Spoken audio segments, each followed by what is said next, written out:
Hello everybody and welcome back to Phoenix Wright. It's been a hot minute since we did this game and we're going to be hopping back into it. And I'm going to have to recall where we're at. If I'm not mistaken, we were at the episode 4, Turnabout Goodbyes, and we were kind of towards the end of it. I think there's like one more day left or something that we have to do stuff for. It'll come back to me, all the characters and all that. I remember there was an old lady that was really annoying to deal with. There was the prosecution, Mr. Edgeworth. I think he's the defendant, if I remember correctly. I could be wrong, though. Don't quote me on that. Do not quote me on that. Yeah, we're on day 3. We're on the trial of day 3, actually. Oh, oof. Dang. Okay. Tell us why the murderer had to fire twice. To create a witness. Did I not finish this? I feel like I would have saved later on. I mean, like, after we were done with this. Murderer lifts his pistol and fires one shot. That ensures that anyone who heard the shot would walk at the lake. Indeed, Mrs. Hart did exactly that after hearing the first gunshot. Next, the murderer waits a bit and he fires again. Then,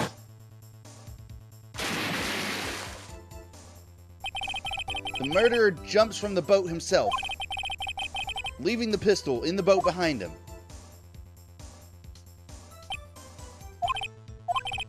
Someone looking from the edge of the lake.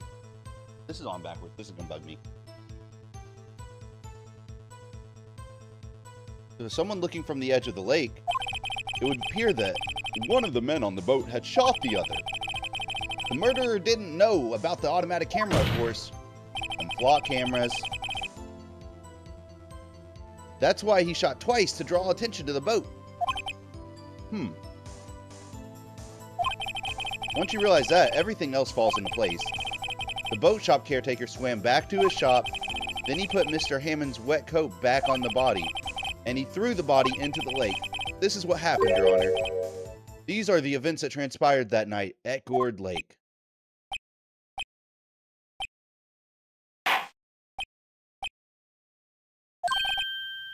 Bailiff, bring out the witness from before. The boat shop caretaker, quickly. Old people. Yep. Exactly right, Distant. I remember the old people. Oh no, this is the caretaker one. Oh, and then the shop dude with the parrot that I struggled with forever. I remember now. It's all coming back. Very well. While we are waiting for the caretaker, I would like to ask the defendant, Miles Edgeworth, a few questions. Mr. Edgeworth, please take the stand. Mr. Edgeworth, you heard what the defense has said. Yes. Well, why did you go to the lake that night? What Wright has said was mostly correct. Astonishingly so, actually. Yes. Several days ago, I received a letter. The letter was signed Robert Hammond. He asked me to come to the boat shop by the lake at midnight on Christmas Eve. He said he had something very important to discuss with me. Something important? I'm sorry. I can't say what it was. Your Honor, sir! Bailiff, we are conducting a trial here. I ask that you remain quiet. The witness has disappeared. He isn't at the boat shop either. What? What should I do? Find him quickly. We cannot allow him to get away.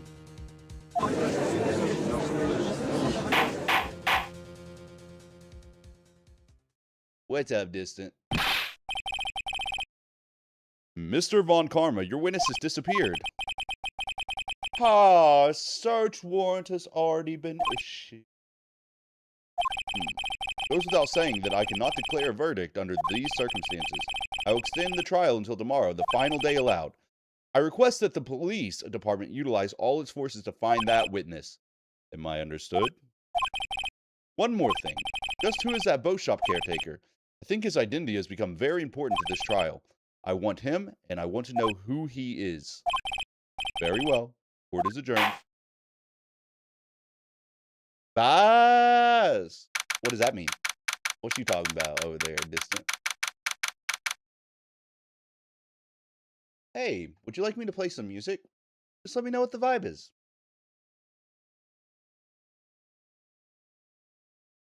Do you want some music? Just give me the vibe and I'll play.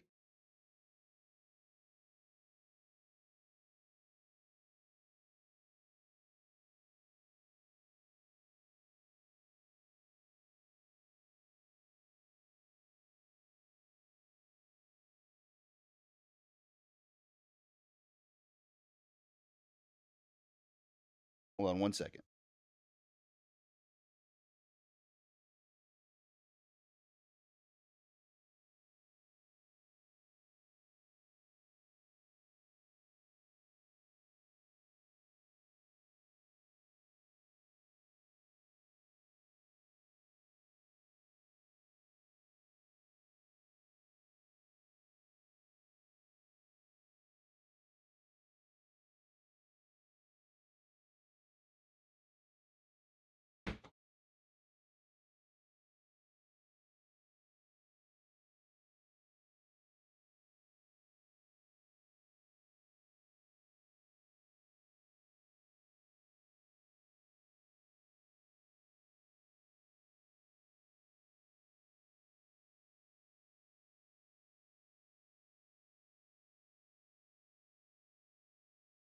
Okay, what vibe are we feeling for music though? I need something.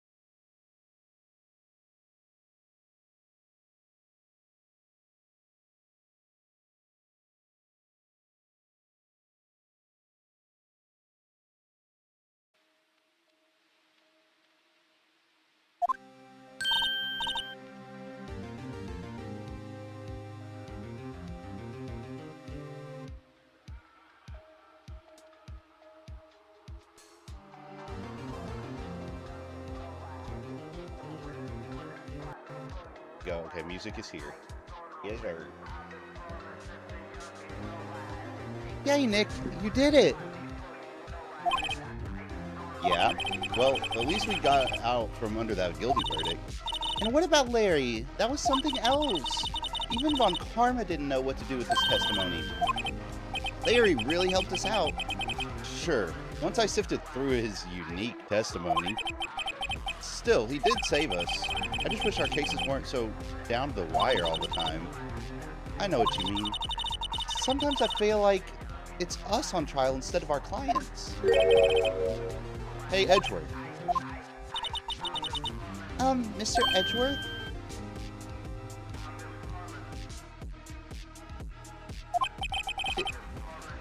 Did you say something?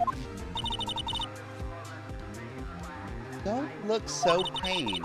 I mean, it looks like you're probably gonna get off the hook. You could try to smile just a little. Relax. Just relax, dude.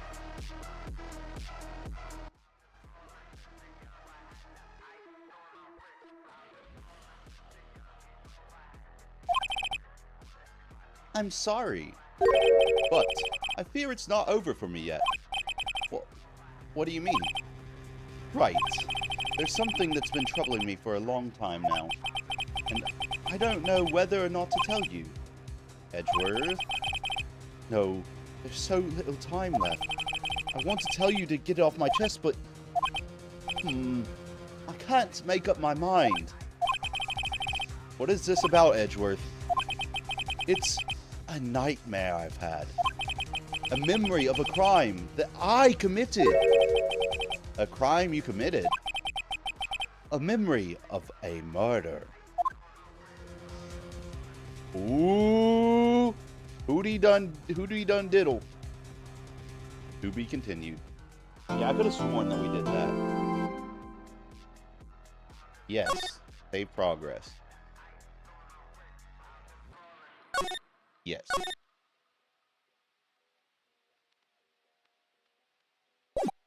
All right. December 27th, 2:11 p.m. Wright & Co. Law Office.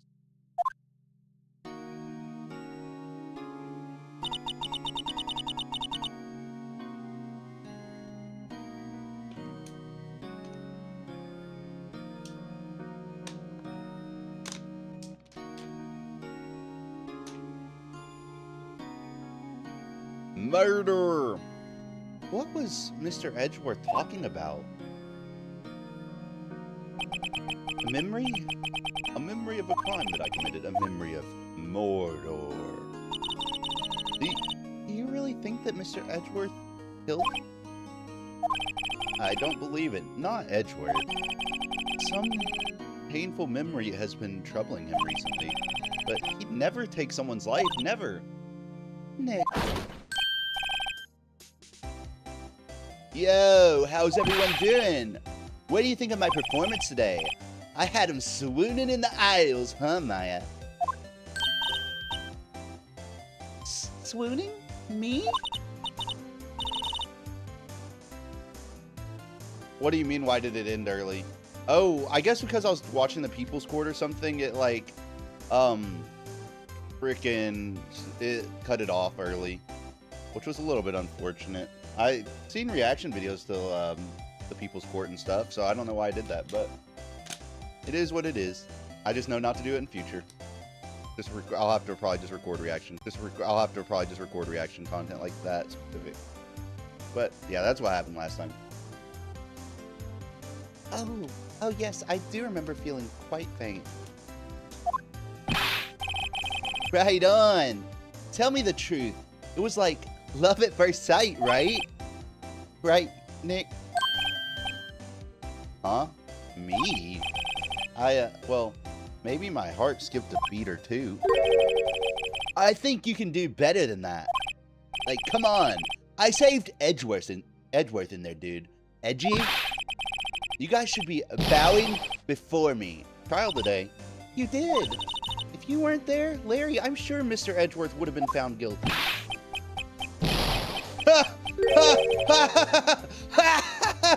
But seriously, Nick. That boat shop caretaker guy is pretty suspicious. But Edgy ain't off the hook yet. Way to spoil the mood, Larry. Hey, I'm just a guy sitting in the audience, you know? But from where I was sitting, Edgy seemed pretty edgy. I mean, can you really know he's telling the truth about that night? Nick. I don't know, but what I do know is I'm gonna believe in you two until the end.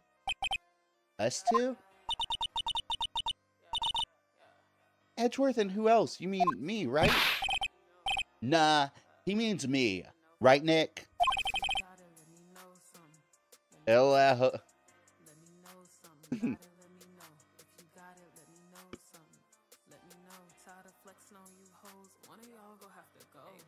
Yeah, you, Larry. Not me? But why you, Larry? Huh? Actually, yeah. Why me, Nick? Hold up, this music ain't this ain't the vibe. Hold up. This music is not the vibe.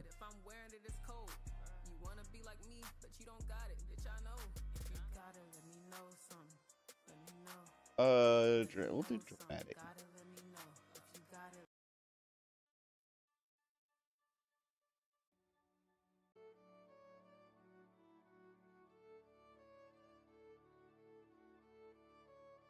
What about epic? That'll work. We can live with that. Alright, I'll see you in a bit, Distant. Alright.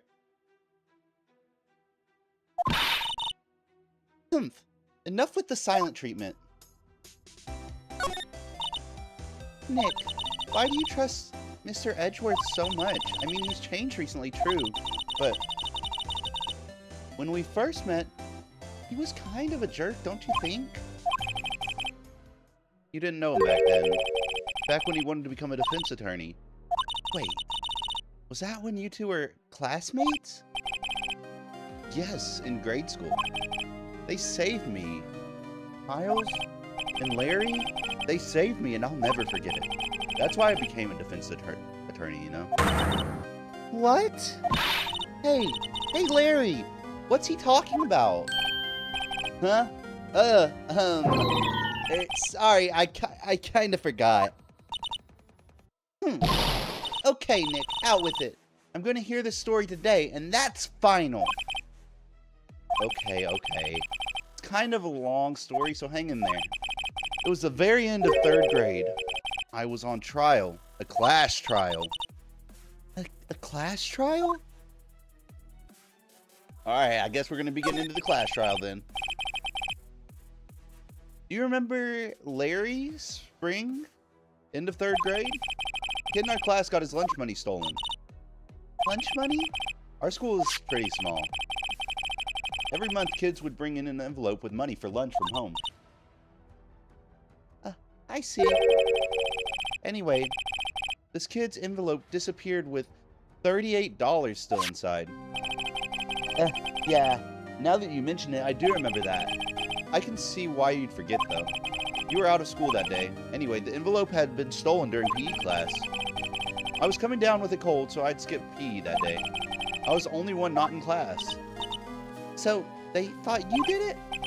Yeah, the kids in class said I should be put on trial. Trial? So the next day we held a classroom trial with me as the defendant.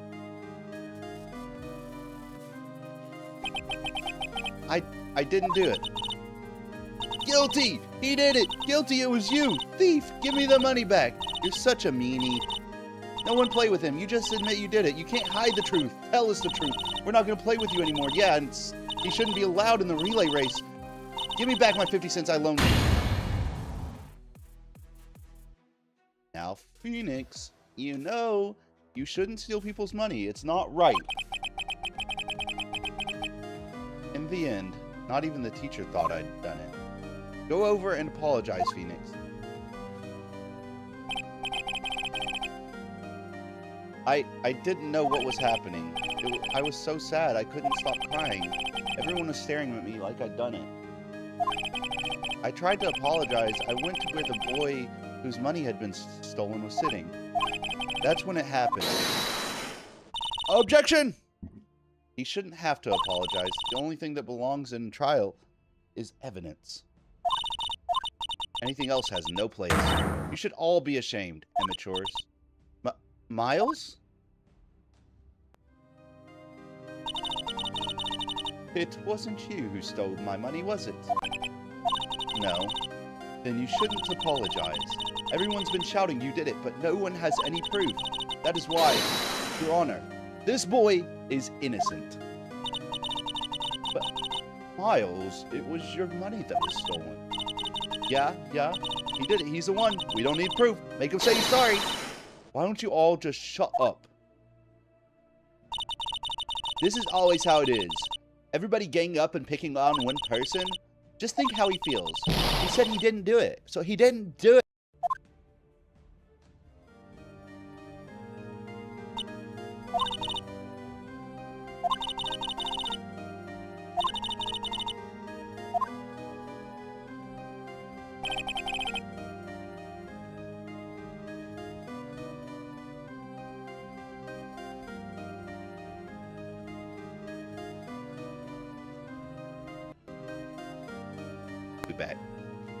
I think we back. Okay. That's how it happened. After that, the three of us were the best of friends. Wow, I had no idea. Yeah, I had no idea either. I mean, I forgot. That's when I learned that what it meant to be alone. Totally alone, without a friend in the world. You did a good thing, Larry. Yeah, well, I was just lucky that I took the day off from school. If I'd been there, they would have thought I'd done it. So, I took it kind of personally, see? When something smells, it usually the butts. Anyway, Edgeworth and I talked after the class trial. That's when I heard his father was a defense attorney. I remember his eyes would shine when he talked about his father. I'm going to become a defense attorney, just like my father. A famous defense attorney. Then a few months later, he suddenly transferred to another school. The DL6 incident? Right, I'm not sure, but the transfer probably had to do with his father's death. That's so sad. It was several years later when I heard Edgeworth's name again. There was an article about him in the newspaper. The headline was something like, "Dark Suspicions of a Demon Attorney. Fabricating evidence, manipulating testimonies, covering up facts." The article said he'd do anything to get a guilty verdict. Anything. But wow. What happened? I mean, that's not the Edgy I used to know at all. That's what I thought too. I tried to get in touch with him. I don't know how many times.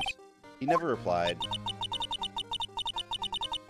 I guess he didn't want to see his old friends. I couldn't just drop it though. I wanted to meet him. To learn why he become who he become. That's when I decided. Wait, you don't mean... That's why? That's why you became a defense attorney? To meet Edgeworth? If I was a defense attorney, I knew he'd have to meet me, whether he wanted to or not. In court. Edgeworth believed in me, and I believed in him. He's in pain, and no one's on his side. I'm the only one who knows the real Edgeworth. I'm the only one who can help him. Whoa, Nick. So, is that why you helped me out for free? Kinda, yeah. I helped you because I believed in you. Except I don't remember saying I'd do it for free.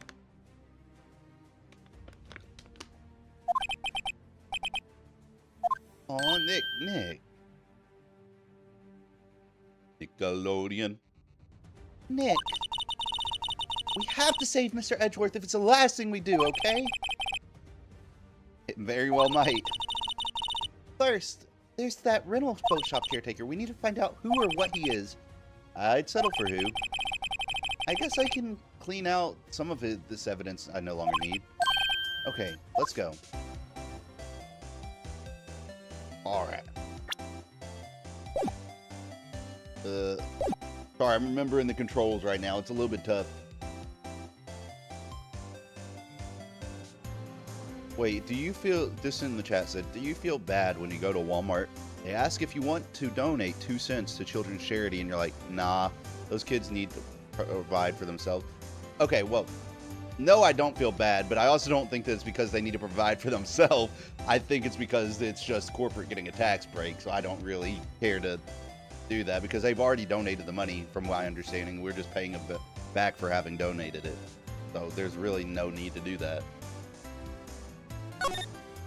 Okay, let's see. So we need to figure out who that man is. Let's go to Gord Lake. We're gonna go see old Gordy. Go see old Gordy. December 27th. Gord Lake Park entrance. Hey, pal. Long time no see. Oh, Detective Gumshoe. Close one today, hey. I got so worked up, I snapped my tie in half. Sorry about that? No problem, pal. Thanks to you, we know who really did it. You mean the boat shop caretaker? Look, I'll make you a promise. I'll have that scoundrel in my custody by trial time tomorrow. Come what may. It's my duty to you as a police officer. Now I'm off to catch a criminal.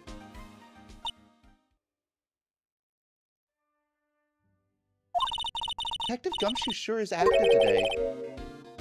Oh, one other thing.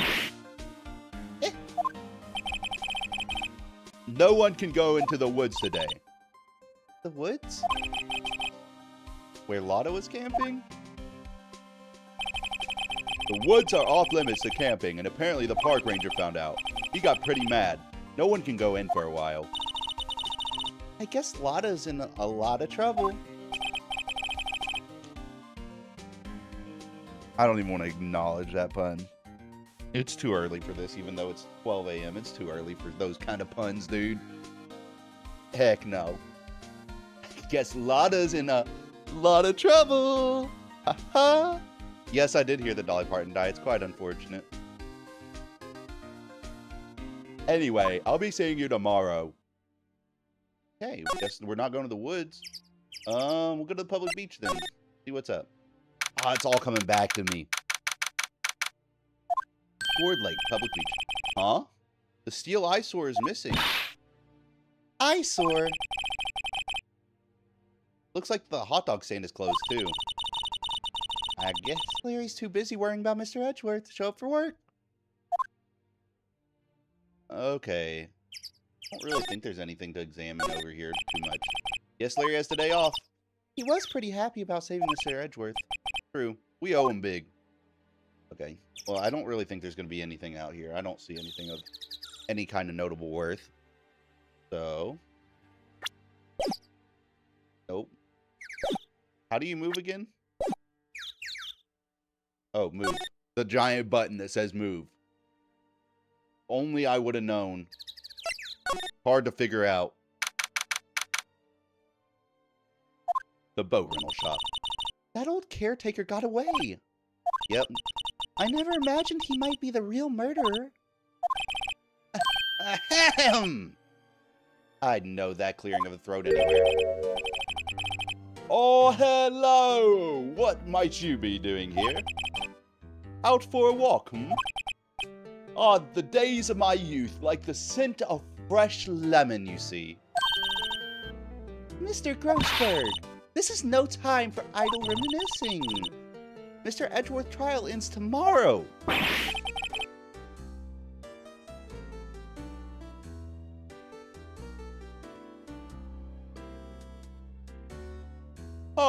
Is that true? Yes?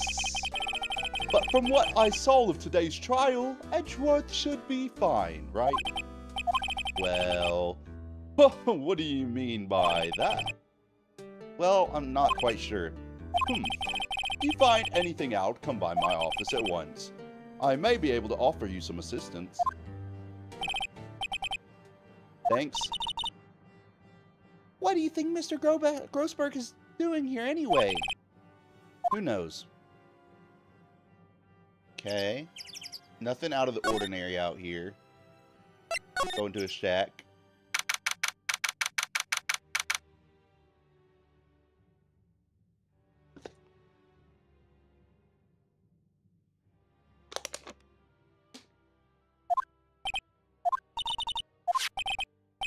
Hello, hello. What? Hey, it's Polly. I wonder where your owner's gone, Polly. Hello, hello. What? I can't believe he'd run off and leave his poor parrot to fend for herself. Hello, hello. What?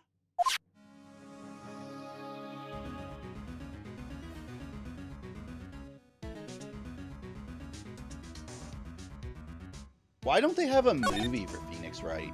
They should make a Phoenix Wright movie. That'd go crazy. I want to talk to the parrot. I want to talk to the parrot. Let me talk to the parrot, dang it. Everything's cold. Looks like he didn't turn his heater on. Guess he hasn't been back here since the trial.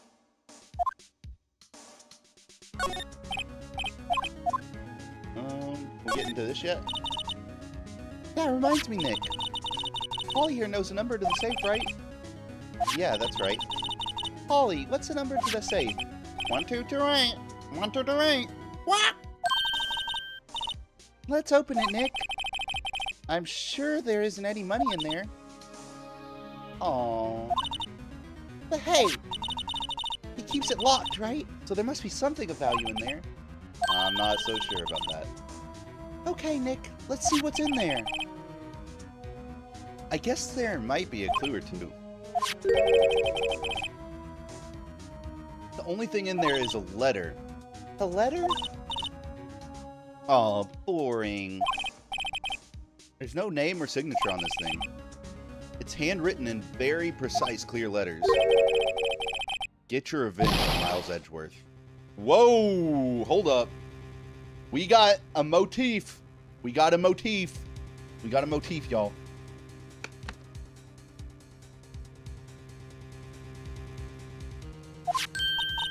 Nick, why would Mr. Edgeworth's name be on here? How should I know? I'm going to read the whole thing. Get your revenge on Miles Edgeworth. It also says, this is your last chance. Now is the time to get revenge on the two men who ruined your life. The rest of the letter goes on to describe the murder plot in detail. How to kill Robert Hammond and frame Edgeworth. Calling Edgeworth out to the lake, getting on the boat, firing twice. This is exactly what I figured out today in court. It's all here in perfect detail. We got him, boys. We got him. What we like to see.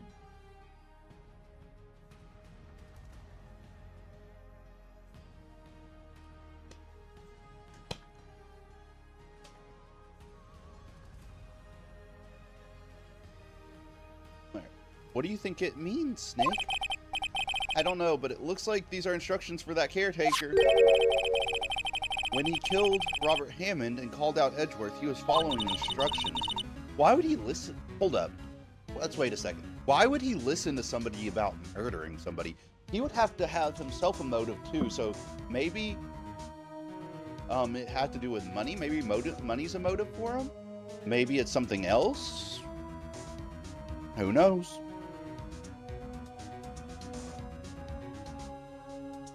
But who could have written that letter, and what does it mean? To get revenge on Miles Edgeworth? Look, I don't know, okay? But one thing's for certain. This letter is an amazing clue. What do you mean? You just in the chat. What do you mean your homepage is strange? This letter is an amazing clue.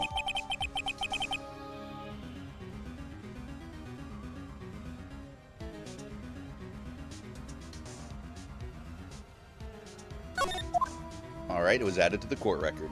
Okay, I don't really think there's going to be anything else of use here. How do I move? Oh, you right click. Okay. Do I care about the fishes? Say, Nick, don't people usually put pictures up on the wall to boast about them? Yeah, I guess so. So you mean pictures of fish they caught, right? Right, but don't all the fish on the wall here look really puny to you? Well, you know what they say. You should have seen the one that got away. Except the one that got away from us was the caretaker, and we did see him. Why do I feel like we're having two different conversations here? Okay. Yeah, I don't think there's anything else really to... Maybe there's something in the cabinets? Doesn't look like he used his kitchen much. You're right. I guess the whole pasta restaurant thing was a lie. What, you thought he was telling the truth?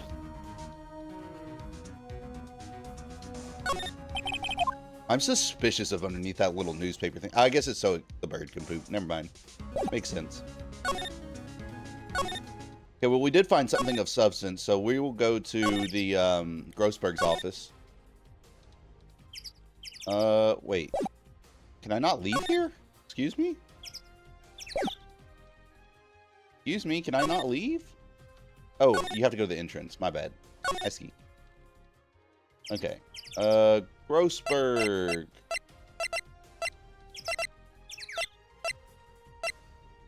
Oh, it's not an option right now. Okay, we'll go to the detention center first and tell Edgeworth about it.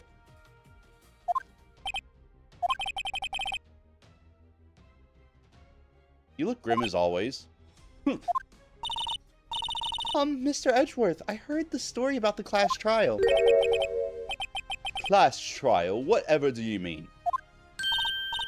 You don't remember? No, I don't. Your lunch money was stolen, wasn't it, in 3rd grade? Lunch money? Oh, right. Yes, I seem to remember something like that. Nick, I think you're the only one who really remembers. Well, probably only really mattered to me anyways. Mr. Edgeworth, didn't you know? That trial was the reason Nick became a defense attorney. Ridiculous. That said, it does sound like the kind of thing you'd do. You haven't changed a bit, have you, Wright? So simple to a fault, even.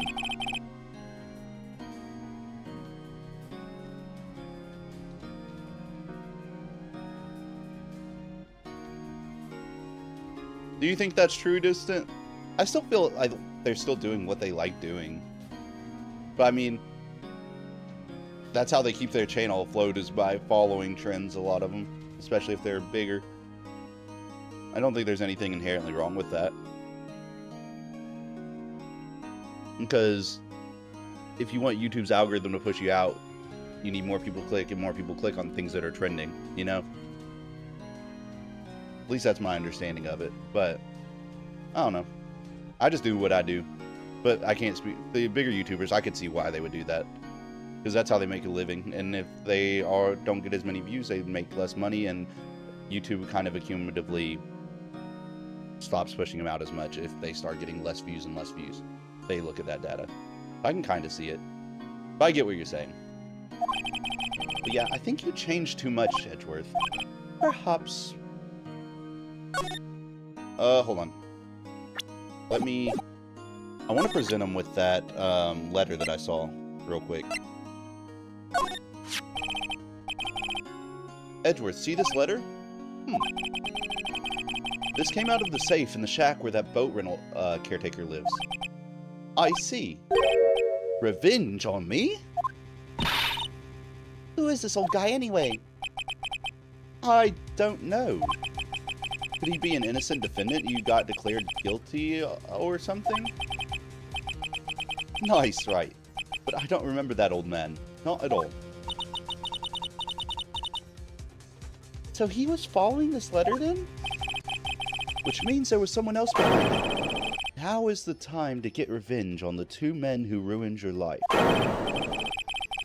Two men? Meaning myself and Robert Hammond?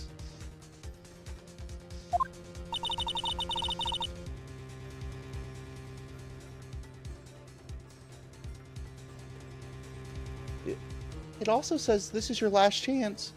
Yes, that hammer is, this one is, it is Lego. Yes.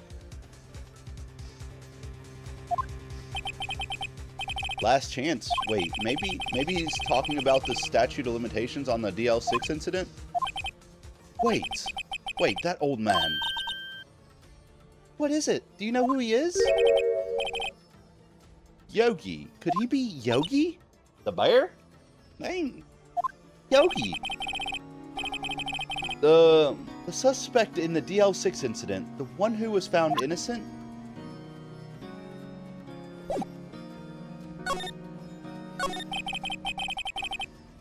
Yanni Yogi was a court bailiff at the time.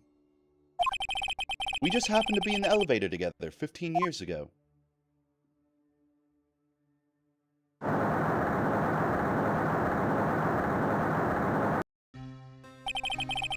The quake was incredibly strong. Before I knew it, everything was dark. We were there for so long, and it felt like forever. The air thinned, and the darkness closed in on us in that little box. We became, let's say, unsettled. Help! I can't breathe! Quiet! Quiet! You're not making this any easier. I want to get help! Help us get out! Don't shout, you'll just use up more oxygen. That's all I remember. When I came to, I was in a hospital bed, staring up at the ceiling. In court, Yanni Yogi's mental condition was called into question. They claimed the oxygen deprivation and stress had caused temporary insanity. In the end, the claim passed the court and Yogi was found innocent. Huh? But isn't that strange? This letter tells him to get revenge on Edgeworth. Why would he want to take revenge on you? Right. Yeah? There's something that's been troubling me these last few days. I didn't know whether or not I should tell you. You mean the nightmare? It's a nightmare I've had. A memory of a crime that I committed. A crime you committed. Memory of Mordor. I think the time has come to tell all. For the last 15 years, I've had the same dream almost every night. I wake up in a fearful sweat every time. What kind of dream? It's a dream about my father's killing in the dark. Help, I can't breathe. Quiet, I said quiet, you're not making this any easier. I want to get out, help us get out. Don't shout, you'll just use up more oxygen. I can't breathe, you're using up my air. Stop breathing my air, I'll stop you. What? What are you? Stop breathing my air! No, Father, he's attacking Father. Then I see the pistol lying by my feet. I don't know if it was evidence from that day, in a court, or the bailiffs. In a daze, I pick up the pistol. Get away! Get away from my father! Bang!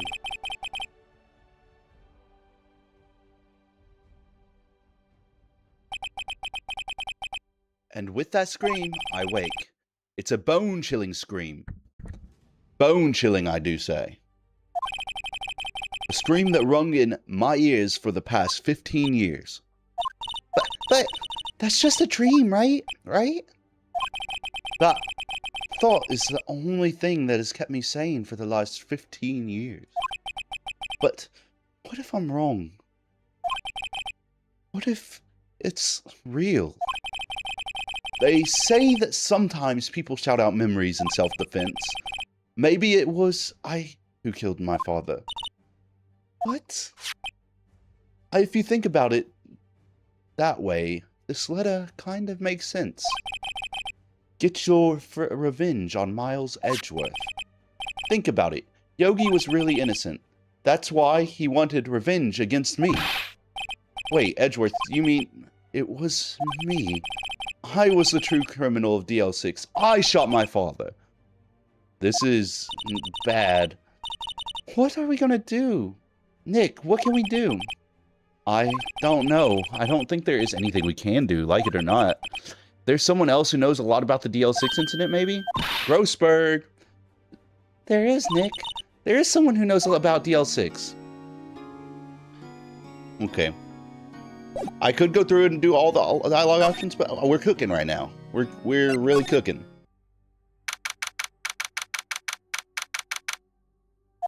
Grossberg Law Offices. Mr. Grossberg.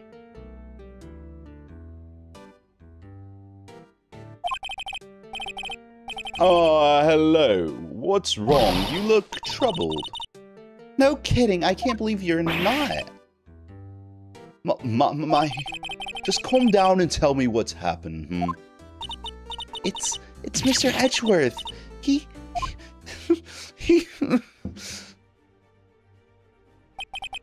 I see. So Edgeworth dreamt he shot his own father. It's only a dream. Only a dream. It was only a kiss. How did it end up like this? He takes off her dress now. Sorry. Yeah, ignore me. What? If that's the case, then why do you two look so troubled, Well, also consider this. Yogi quite certainly holds a deep grudge against Miles Edgeworth, so deep he'd want to frame him for murder. This leads me to surmise that Mr. Edgeworth's dream was not a dream at all. As you imagined, Miles Edgeworth threw the pistol to save his father. The pistol fired, and the deed was done. No, I don't believe it. Yogi was suspected of murder, and his career as a bailiff was irrevocably wrecked. Thus, he sought revenge on Miles Edgeworth. This was his last chance, of course, within the statute of limitations. So close. He takes off her dress, now let me go. Okay.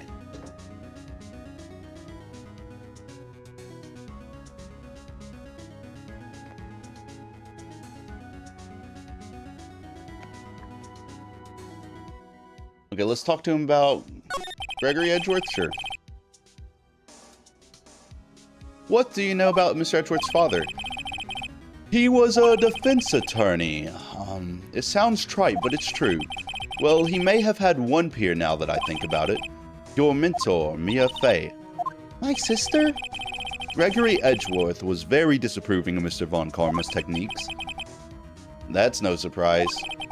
Von Karma is an extreme man. Forged testimonies and evidence are nothing to him. The result he has a perfect win record in court. To beat him, Gregory Edgeworth tries to call attention to his methods. And he lost, and died in despair, as it were. I see. When Gregory Edgeworth was killed, the police called on a spirit medium. That was your mother, Misty Fey. I am Gregory Edgeworth. I have been killed. The one who shot me was the bailiff, Yanni Yogi. Wait, was she lying about being a spirit medium? Yet Yogi was found innocent. That's when my mother left us. Everyone called her a fraud. That's right. Everyone thought she was, you see. Yet, now that I think about it, it seems the one who lied was Gregory Edgeworth's ghost. Gregory Edgeworth must have known who shot him. I don't believe it. So you're saying he falsified his testimony? That Edgeworth's dad lied to protect his son? It's only a possibility, mind you, but a possibility nonetheless. I mean, it makes sense. It does make sense. One day left, Nick.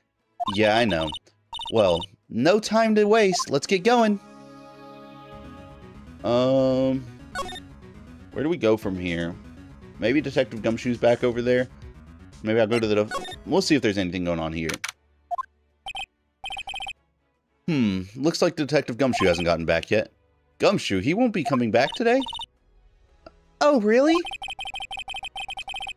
He said there was some guy he had to arrest by tomorrow. The boat shop caretaker? He shouted something about catching him if it's the last thing I do, pal. So there's not going to be anything useful here. Okay, let's go back to see if maybe Gumshoe's found him. Or maybe we go into the woods. Maybe we sneak into the woods.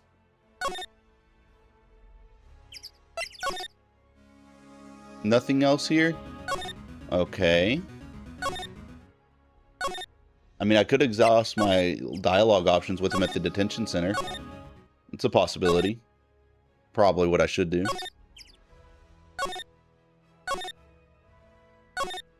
Yeah, let's do that. For now. Hey, Edgeworth. Why did you become a prosecutor anyway? You used to look up to your dad. You said you wanted to be a defense attorney, right? I couldn't let myself deny reality like you. What do you mean? My father was taken from me, and you want me to defend criminals? I'm sorry, Wright, but I'm not that good of a person. One suspect was apprehended in your father's murder, right? Yes, the man trapped in the elevator with my father. His name was Yanni Yogi. He had to be the shooter, and any way you look at it. Yet, he was found innocent. That defense attorney got him off the hook.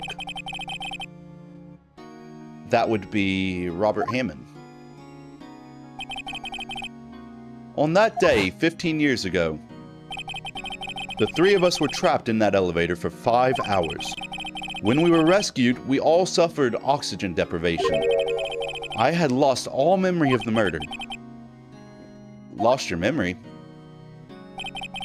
Even now, I can't recall what happened in that elevator. That was the crux of Yogi's attorney's argument in court. He claimed Yanni Yogi had not of sound mind due to the oxygen deprivation. Yogi was released due to a lack of evidence. Innocent. That's when I changed my mind. I started to hate defense attorneys. What's your relationship to Von Karma? He's my teacher and a man who deserves respect. I learned everything I know of courtroom techniques from him. So he's like my sister was to you, Nick? He is a perfectionist in all things. In court, in his personal life, he is obsessed with doing everything perfectly. Perfectly, huh? In all the cases he has taken on, none were left unsolved. And not one suspect was ever declared innocent. Ever. But that's... I know. It's possible some of the suspects were indeed innocent. However, it is impossible for us to accurately determine that in every case. All Von Karma does is the job to find the suspects guilty perfectly. In any case, it's nigh well impossible to find a weakness in him. Should a weakness appear, he would do everything in his power to make it go away. Edgeworth? If what you're saying is true, you're headed for a guilty sentence tomorrow. He's right. Now's no time to praise the enemy, Mr. Edgeworth. It's a strange situation in which I find myself, I'll admit. Okay. We will go back here. What do you think we should do, Maya? You would know best, Nick. Just do what you do. That should work. Thank you. I never thought about that one. Well, had any good ideas? This is all tied to the DL6 incident. We better find out as much as we can about the murder before tomorrow. Something that happened back when he then has a hold on Edgeworth and it won't let go. Hold up. Maybe we present the... Nope, wrong place. This is where I wanted to go. What if I present this photo to him? Oh, that's really a mean thing to do. Can I... Oh, E to present. Nick, no! That's a photo of his father. Don't show him that. You're right. Now probably isn't a good time to dredge up those memories.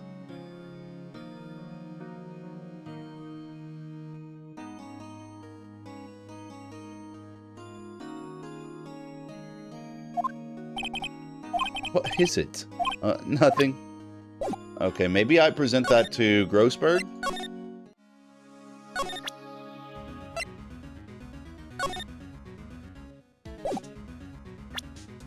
Here, let's try it. Oh, it doesn't let you. Okay. Oh ho, so this is the letter. It does seem that Yogi was following this letter when he killed Hammond. But why kill Robert Hammond? Hammond was a skilled defense attorney, but he defended clients not for their sake, but for his own. His own sake. He never trusted his clients. That one. The only thing he trusted was his own ability. But he got his client found innocent, so why should it matter? Actually, my dear, it's quite different.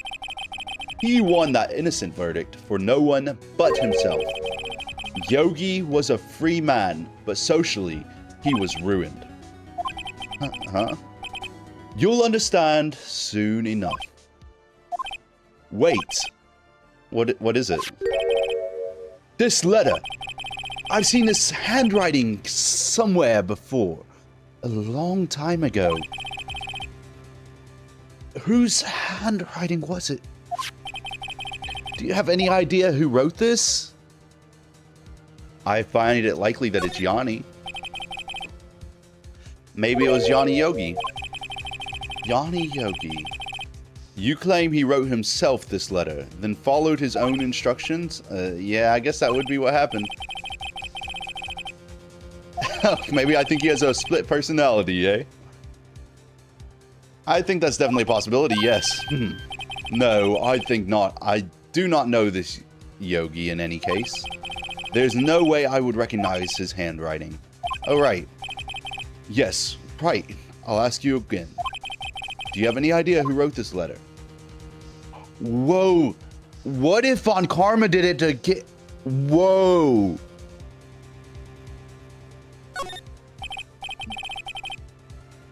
To get his guilty... Well, no, because he's the plaintiff. He's prosecuting Edgeworth. Why would he want to put the guilty verdict onto the caretaker unless he still gets credit for a guilty verdict that way. I don't know. That's weird. Could it be Manfred von Karma? Von Karma. Why would he have something to do with this? Well, I'm not sure. Von Karma. Von Karma. Wait, you're right, my boy. This is Von Karma's handwriting. I'm sure of it. I used to see it all the time on court reports. What? But that means the one who told Mr. Yogi to kill was... Correct. Manfred von Karma himself. What does this mean then? Why would von Karma want to frame Edgeworth?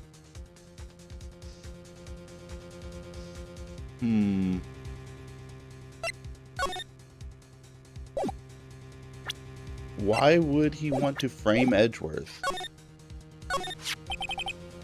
If it truly was von Karma who wrote this letter, then he would know the truth. He would know that Miles Edgeworth had accidentally killed his own father. He'll say as much tomorrow in court, I should think. He'll press the point until the court finds Miles Edgeworth guilty. Oh no. But how could von Karma know about Mr. Edgeworth's past like that? Even Mr. Edgeworth thought it was just a nightmare. That I do not know. Yet, I do know that von Karma is both persistent and a perfectionist. He may be seeking to satisfy a grudge against Gregory Edgeworth by hurting his son.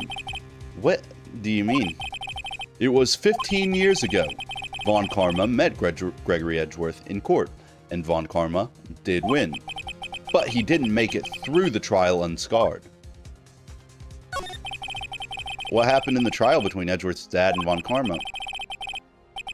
Von Karma got the guilty verdict he wanted. He won the trial. But Gregory Edgeworth accused von Karma of faulty evidence, and though he lost the trial, Mr. Edgeworth's accusation stood. Faulty evidence? It was the only penalty von Karma has ever received in his career as a prosecutor. Gregory Edgeworth dealt a blow to his perfect trial record. Wow. It must have been quite a shock for von Karma.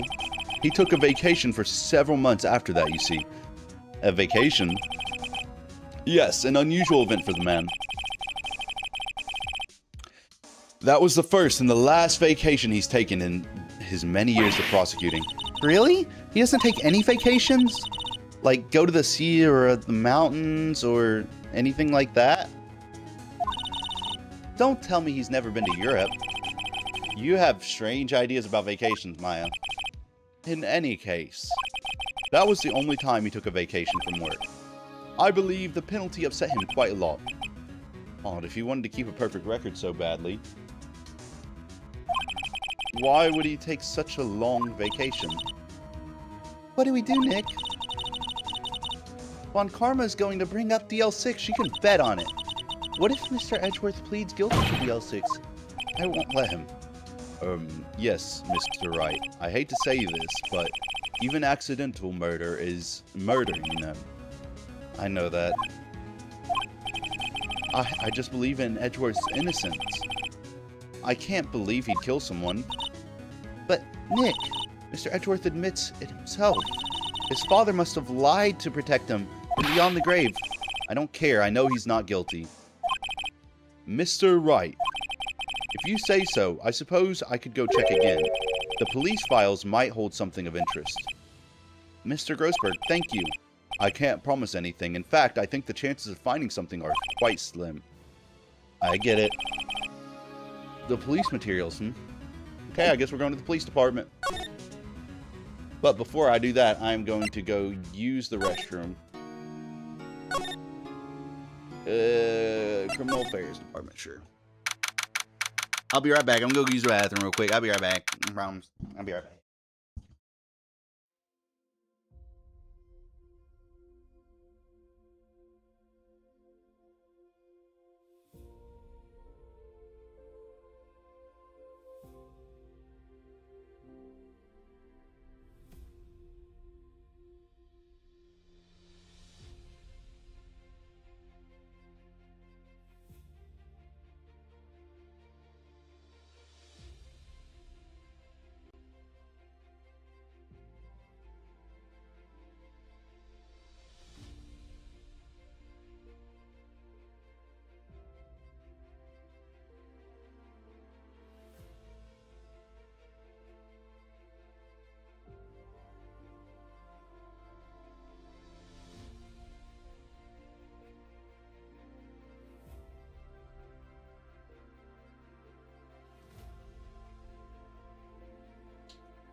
I'm back. Oh boy. Oh boy. Oh, we back.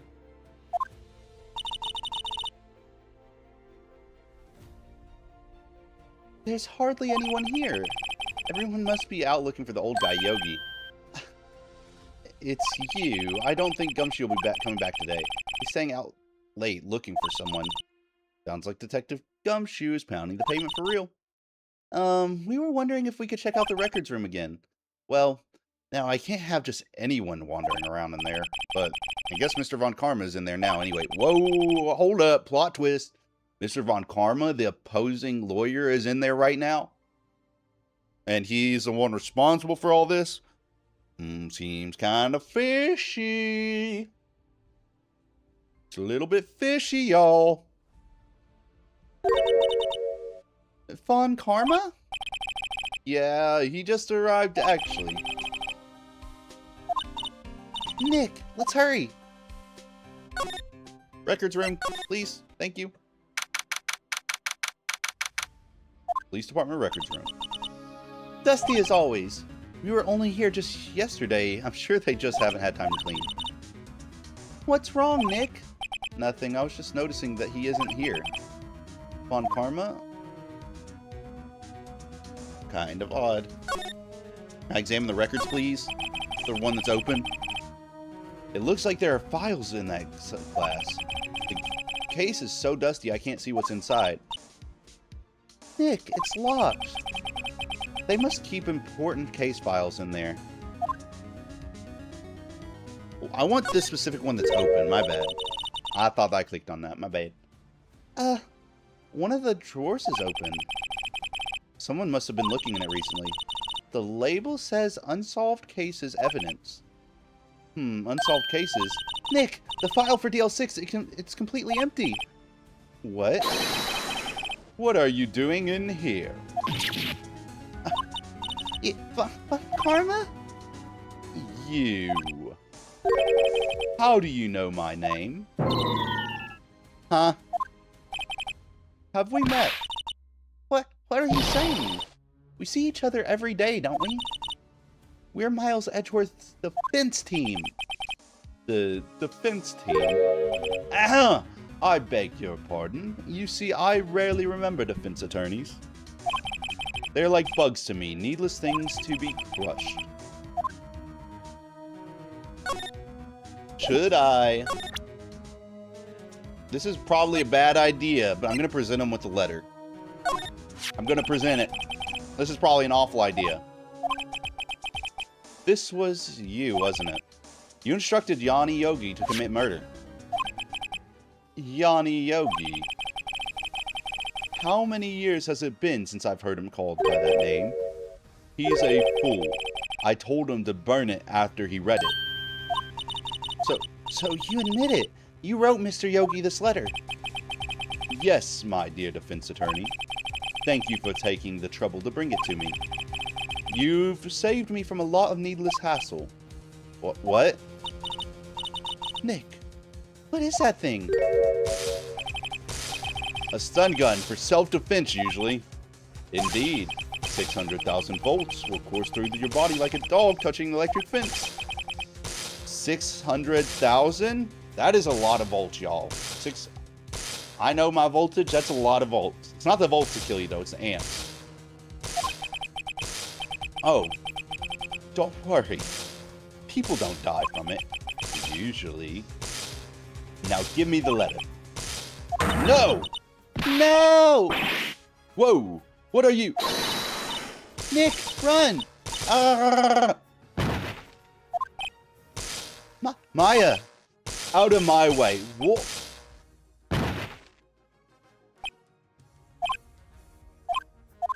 Uh-oh, what happened? What just went down? He got us. The letter's gone, of course. And he took the DL6 evidence, all of it. Back to having no clues. Wait. Maya jumped first. Maya, is she okay? Maya?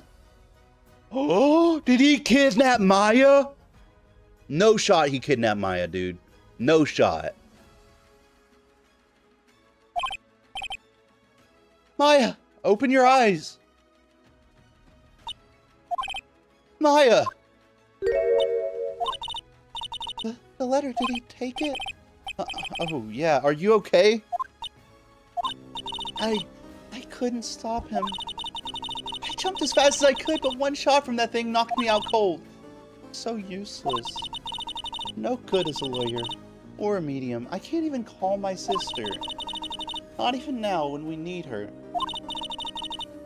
I wish I hadn't woken up at all. Come on, Maya. It's okay. It ain't that serious. Maya. I better do something about her self-confidence first. Maya, she's holding something. A bullet? What? Where'd she get that from?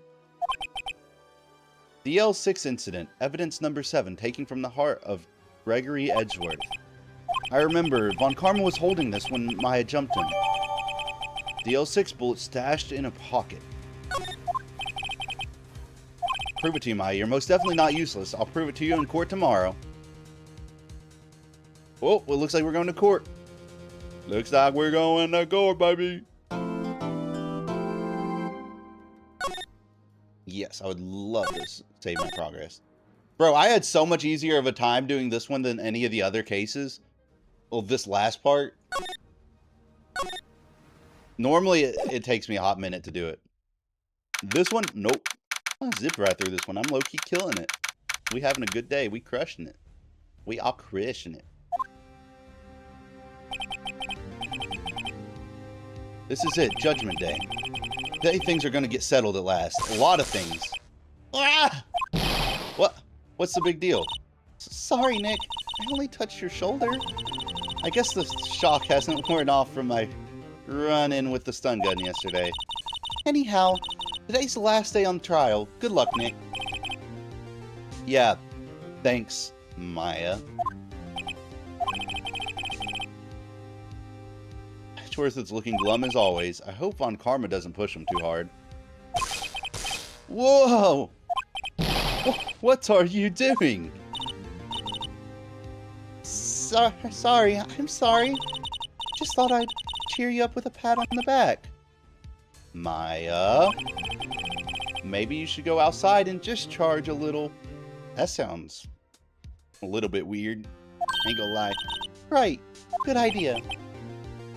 Try not to electrocute anyone on your way out, please. Whoa, pow! Time for court. Oh, what's gotten into that girl? Detective Gumshoe. Morning, Mr. Edgeworth. Good morning. How did it go, Detective? Have no fear. As promised, I've captured our runaway caretaker. I just brought him in. Took all night, pal. Thanks, Detective Gumshoe. You must be tired. Actually, after that shock, I got on the way in.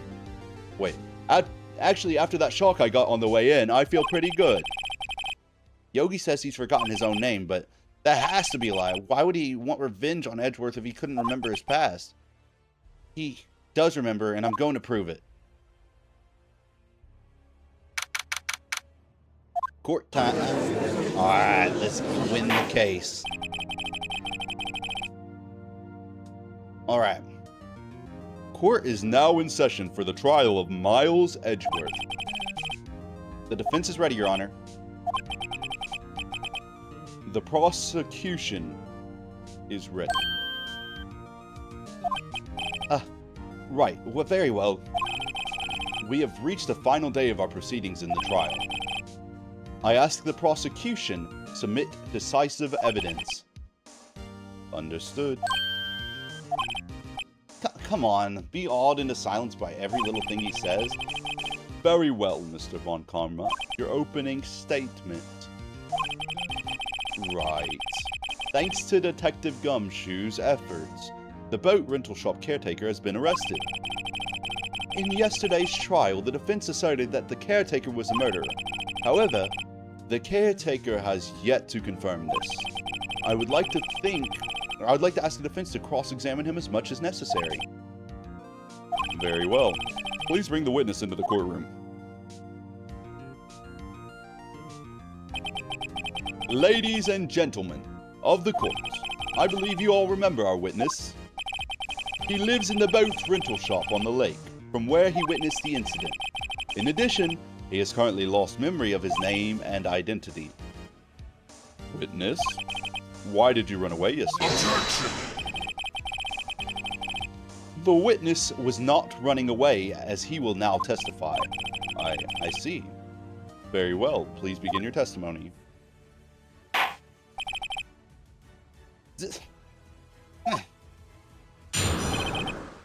Why I left court.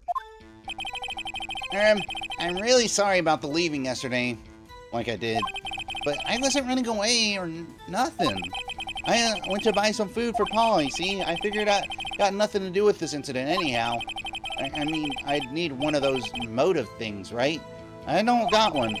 So my testimony yesterday stands as is. I'm going to call him out on the fact that he said that he has no testimony. I mean, that he has no motive.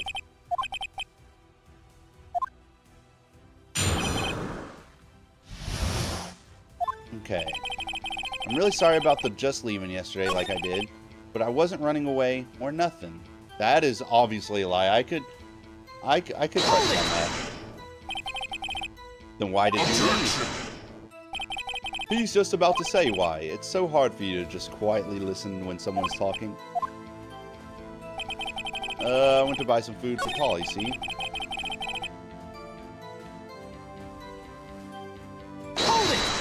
Maybe press him on that? On the fact that he doesn't have anything to do with it? You've lost much of your memory, isn't that correct? Yeah, seems like it. Then how could you know that you didn't have anything to do with this incident? Or maybe you're lying about having your memory? You know exactly who you are. The witness has testified quite clearly that he has no memory of who he is. If you claim he's lying, then show the court proof. How am I supposed to prove what's going on in that old person's head? That's impossible. I'm glad you've come to your senses, Mr. Wright. Very well, witness. Please continue. I need one of those motive things, right? Yes, you do. I say you do. You got a grudge against Edgeworth and the victim Robert Hammond. That's why you took revenge on them, right? Please don't make me repeat myself, Mr. Wright. This witness has no memory of anything beyond several years ago. He can't hold a grudge. It's impossible. I have to prove he's lying about his memory, otherwise it's going to be the same thing over and over until the trial ends. Might I say something, Mr. Wright? Yes, Your Honor? You've been saying the same thing now over and over. You've been calling the witness memory of the past, or lack thereof, into question. But does this really have anything to do with the current court case?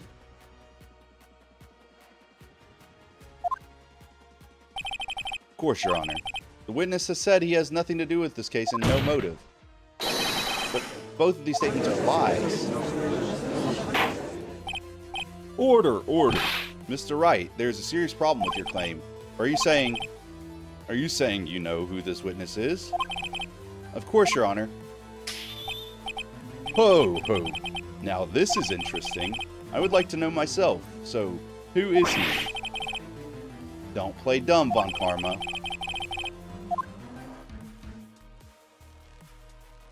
I'm not breathing right now, Distant. So I can't hit it. Mr. Wright, please tell me who this witness' name is. Well, it is Yanni Yogi.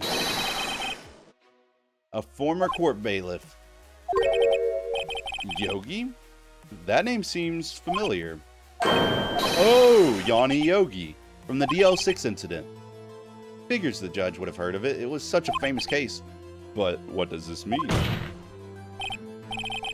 Your Honor, if this man is Mr. Yogi, then he has a clear motive. Objection! Tisk, tisk, tisk. Jumping to conclusions again, Mr. Wright. This witness is Yanni Yogi. Fascinating. However, how do you propose to prove this to the court? This is a court of law, as you may recall. You need proof. And allow me to repeat once more that the witness has lost his memory. This is it. I have to do this now. If I can't prove he's Yogi right here, right now, then I've got nowhere else to go. Nick, how are you going to prove it? How are you going to prove that he's Yanni Yogi? It's okay. It's actually quite simple. Your Honor, please take this man's fingerprints. Then we'll compare them to the fingerprints on file for Yanni Yogi 15 years ago. I see. That makes sense. Huh? I'm so very sorry, Mr. Wright. Why? The witness has no fingerprints. What? Oh, my same reaction exactly, Phoenix. I'm right there with you, bro. No fingerprints. You see, before I worked as a caretaker, I worked at a chemical plant. I burned my fingers to get working with the stuff. Yeah. What? Yogi, you sneak. You burned your fingerprints off to hide your past. Well, if the witness has no fingerprints, I guess we will not be able to prove his identity. Well, what will you do, Mr. Wright? It seems the case has been decided, no? No, I know what happened. I know everything. I just can't prove it. But no, I can't let it end like this. I can't lose. There has to be another way. There is no one who can testify as to who this witness is. No one. Nick, what are we gonna do? I didn't even consider that he might have erased his fingertips. What do I do? Well, Mr. Wright, perhaps you'd like to cross-examine his parrot for a little comic relief, huh? Yeah, very funny. You're a sore winner, Von Karma. Wait a second. Cross-examine his parrot? What is it, Nick? No, you're not going to. Your Honor, the defense would like to take Mr. Von Karma up on his proposal. Take Mr. Von Karma up. Oh, on my proposal? Exactly, Your Honor. I would like to cross-examine the witness's pet parrot. Order. Well, what do you think, Mr. Von Karma? Need you even ask? This is a farce. I object. Objection! Wait a second. You were the one who suggested I cross-examine the parrot, Von Karma. I have a right to do so, as you suggested. Well, if you're so desperate, then please be my guest. Of course. Should you go through with this, and nothing comes of it, then I hope you're ready to suffer the consequences. He does low-key look like a vampire. He does low-key look like a vampire. I'll give him that. Nick, this is crazy. Well, still want to go through with your little game? Yes, I'm doing it. Let the parrot... The reason I know to do that especially is because if he's telling me that if he's second-guessing me on whether I want to go through with that, he's scared. That's why. Big brain moves right there. Big brain moves. Our cross-examiner, Your Honor. This is the most ridiculous thing I've ever heard. Von Karma's rigged every person's testimony, every piece of evidence, except the parrot. She's my last chance. At least I think so. Bailiff, bring in the parrot. Why is the parrot just here? You're such an ace attorney. Trust you, bro? Dang right, none the wiser. How you doing?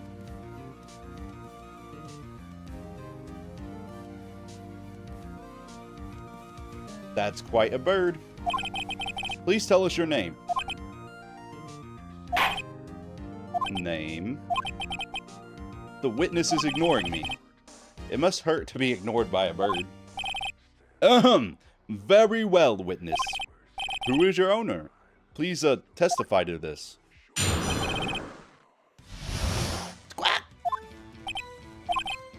Hello. Ah.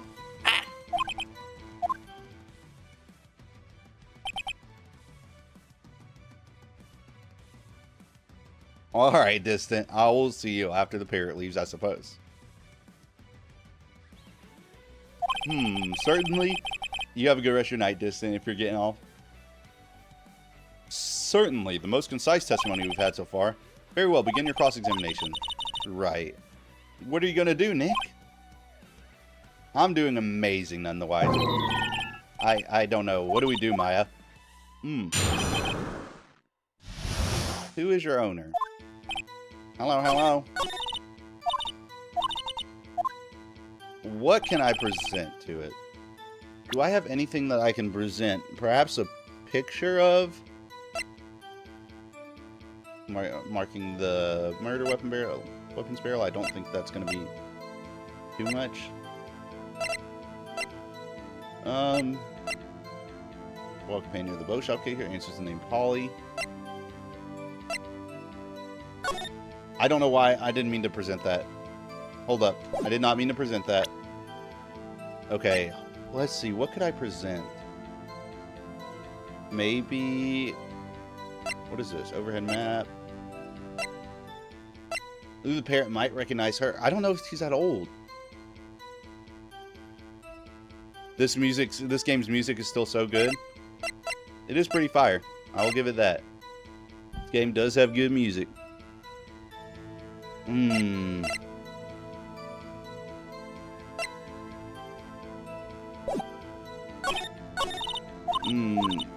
What if I just press it?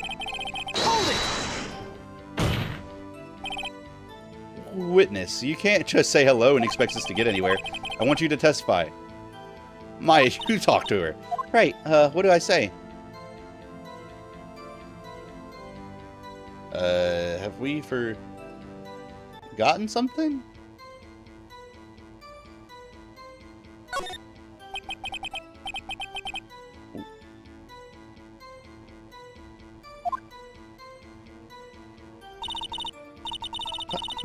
Polly, have we forgotten something? Squawk! Don't forget DL6, Squawk! If I can get Polly to say that here, that will prove that the caretaker had something to do with DL6. Polly, have we forgotten something? Hello, hello. That's not what you're supposed to say. Forgot something we forgot. Hello, hello. What? Uh-oh, it's not working, Nick. She won't say it. This was ridiculous. Why won't she say it? Tisk, tisk, tisks. Something the matter, Mr. Wright? Wait, don't tell me Von Karma expected this. He couldn't have retrained the parrot, could he? Did he train her not to respond when we asked if we'd forgotten anything?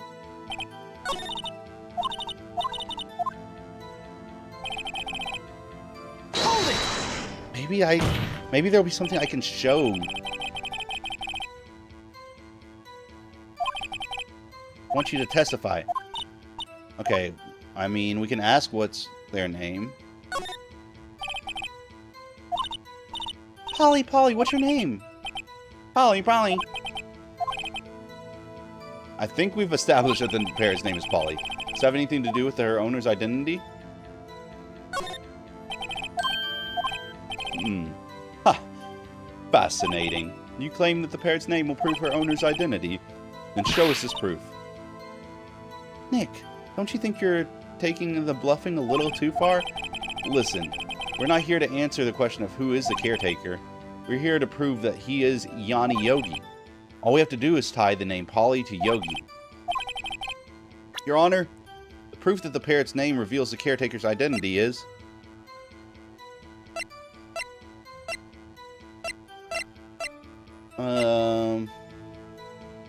Take that! Maybe that? Mr. Wright, I had hoped you would have learned by now. Making random guesses here is a waste of your time. That is all. Witness, continue your testimony.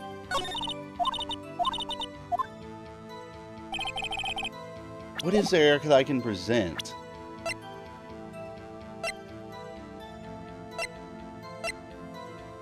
I mean, there's the L6 incident photo. There's the parrot, metal detector, pistol, found in the victim's body. The ballistic matches the weapon. Ooh, maybe it could recognize... Objection! maybe it will recognize her.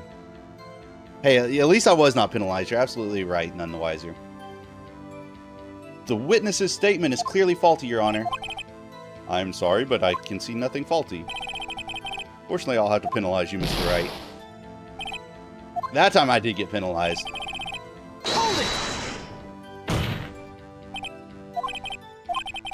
Okay. I'll get her to say the number of that safe. Huh? That safe? Why? Let's just try to get her to say anything, okay? Holly, what's the number of that safe in the shack? 1228, 1228. My, what a reckless pair. Well, Mr. Wright, you aren't claiming that this number has something to do with the caretaker. Actually, it does. That's why I had her say it. Ha! Ridiculous. How can the number to a safe tell us who the caretaker is? Show us your proof. What could possibly link the number to the caretaker's true identity? I didn't mean to do that! Gosh darn it. I really did not mean to do that. I really did not mean to do that. Hold on, I have an idea. We've already been through this dialogue. What's the safe number? Yes? The safe? I have an idea. I'm not sure if it's correct or not, though. I was thinking maybe the file number for D6, the whatever, DL6, had something to do with 1228. Wish I could examine it. 1228! 122! Hold up. You can't see it. Whoop. Hold up, you can't see it. 1228. 12/28, 2001. We got him, boys. We got him. We got him, boys. The DL6 case file. What is this obsession you have with that case?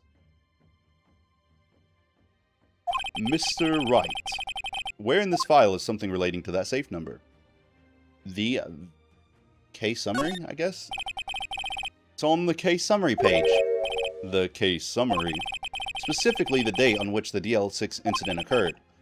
The date of the incident, December 28th. Why, that's today's date, 15 years ago. And the number on that safe is 1228. Ah!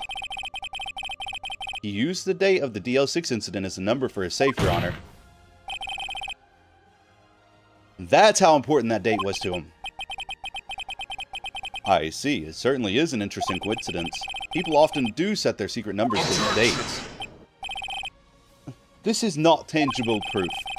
I've set my ATM's card number to 0001 because I'm number 1. Cocky son of a gun. This has nothing to do with a date. Nothing. Indeed. Alone, it is a little weak for evidence in a murder trial.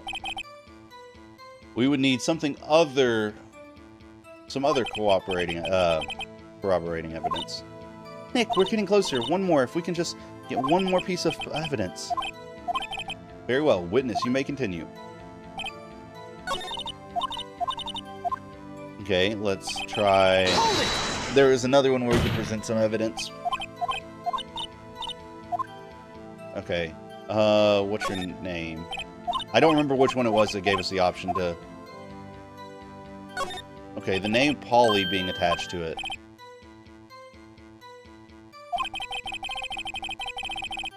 You claim that the parrot's name will prove our owner's identity. Nick, don't you think you're taking this bluffing a little too far? You're not here to answer? Yes. I bet there's something in the case files. Not Robert's autopsy report.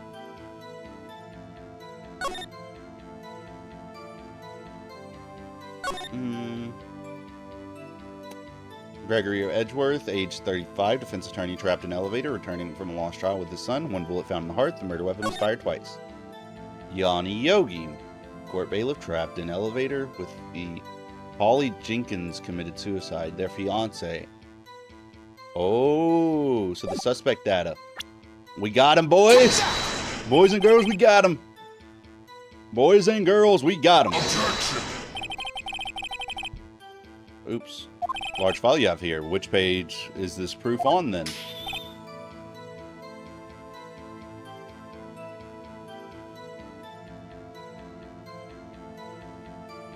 You're right, Distant. Smart man. Let's go find his safe. Very well, Mr. Wright. Please show us this page. Where in this file is information connected to this parrot's name? The suspect data. It's on the suspect data page. This page has all the information about Yanni Yogi. Right after he was arrested, his fiancée committed suicide, see? Indeed, it does say that, yes. What was his fiancée's first name? Says, wowzers, what a correlation. That's pretty good. That is good. Thank you, Goofy. What was his fiance's name? Polly Jenkins. Polly. Exactly, Your Honor. He wanted to remember the name of his fiancée who had committed suicide. That's why he named his parrot after her. I see. I guess that is possible. A mere coincidence, that's all. My granddaughter has a dog she calls Phoenix. Well, Mr. Phoenix Wright, does this make you my granddaughter's fiancé? It can. See me in a couple days.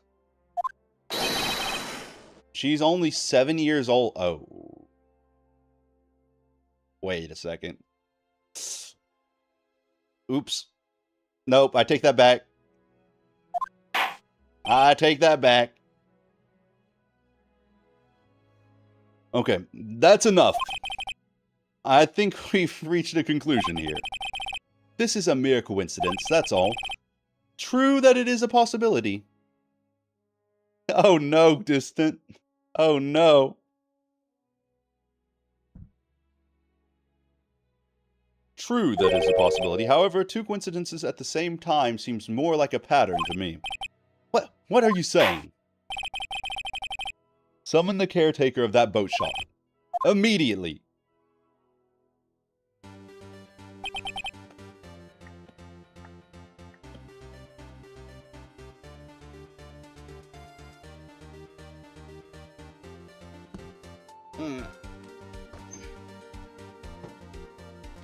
Witness, tell us your name. Objection. Wait, this witness, he doesn't remember. No, it's okay. None the wiser 25 says I've never been so flabbergasted by you. Shameful. Such a shame. I know. I should, look, how was I supposed to know? How was I supposed to know that was going to happen, man?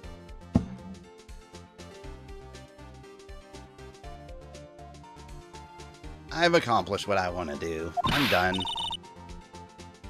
Nick, he looks totally different. This is the real Yogi, I think, finally. He's been acting feeble to hide his true identity. Acting for 15 years? Well, let me ask you again. Please state your name for the court. My name is Yanni Yogi. 15 years ago, I served as a bailiff in this very court. What? What? Crazy, bro. Absolutely crazy, bro. Order. Yanni Yogi, so was it you who killed Robert Hammond and tried to frame Miles Edgeworth for his death? Yes, it was me. I did it. They put me on the witness stand 15 years ago. Robert Hammond, he said I was mentally unsound. He told me it would make me innocent, get me off the hook. So I pretended to have brain damage. I was innocent, really, but he didn't believe me. We won the trial, but I lost everything. I lost my job, my fiance, my social standing. Then this year, 15 years later, package arrived. It was a letter and a pistol. The plan was written out in careful detail. It was a plan for me to take my revenge on the people who ruined my life. I didn't care who had sent it. I thought this was my chance after 15 years. This was it. Finally, a chance to have my revenge on Robert Hammond and Miles Edgeworth. I have no regrets. None. Nada. Wait a moment. Revenge against Miles Edgeworth? What do you mean? I'm not at liberty to speak on that matter. Why don't you ask Mr. Edgeworth yourself? Anyway, I admit it. I was the one who shot Robert Hammond. Von Karma, where's Mr. Yogi? Under arrest, Your Honor. I saw no room for error in his confession. Then the defendant, Miles Edgeworth, is innocent, in this case at least. Very well. Will the defendant please take the stand?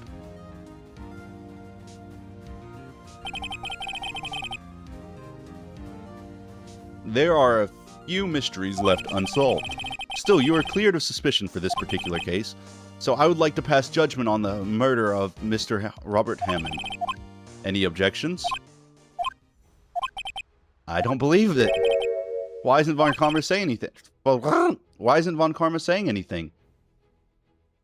Very well. This court finds the defendant, Mr. Miles Edgeworth, not guilty. Yes, sir. Yes, sir. We did it. We done did that thing. We done diddly did it. We done diddly did it.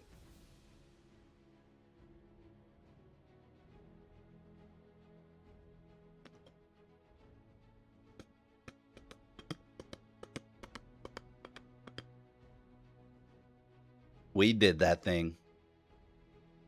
That is all. Your court is adjourned. Objection! Whoa, whoa, whoa, hold up. It's not over. It ain't over till the fat lady sings. But he already made his argument though. He already made his verdict, I mean. Did someone just say objection? It wasn't Von Karma. Wait, but that means no. Edgeworth? Your Honor, I object to your judgment. What do you mean? I'm not innocent at all. As we have heard, Yanni Yogi killed Robert Hammond in revenge, but revenge for what? Nick, Edgeworth is trying to confess. He's going to say he's guilty.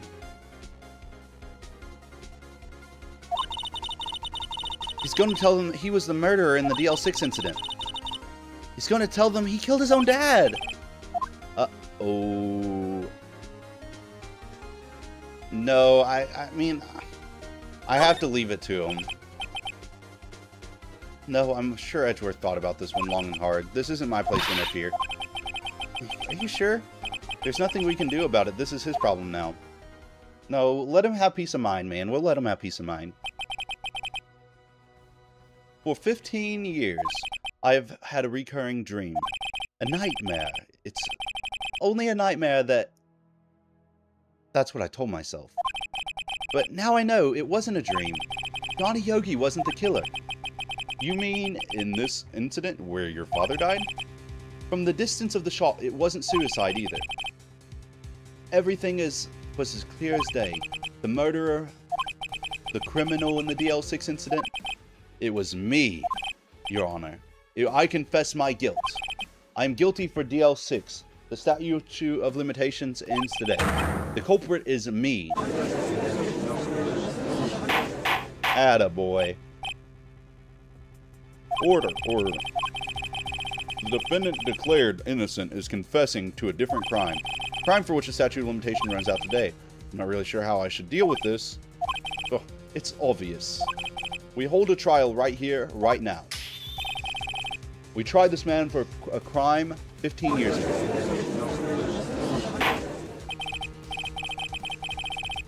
I think I would like to take a 5-minute recess.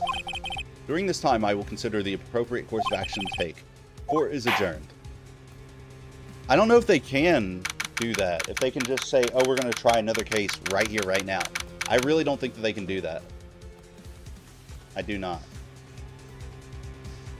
Legally, I don't think that would be allowed. I'm sorry, Mr. Wright. I've just wasted all of your effort. Mr. Edgeworth?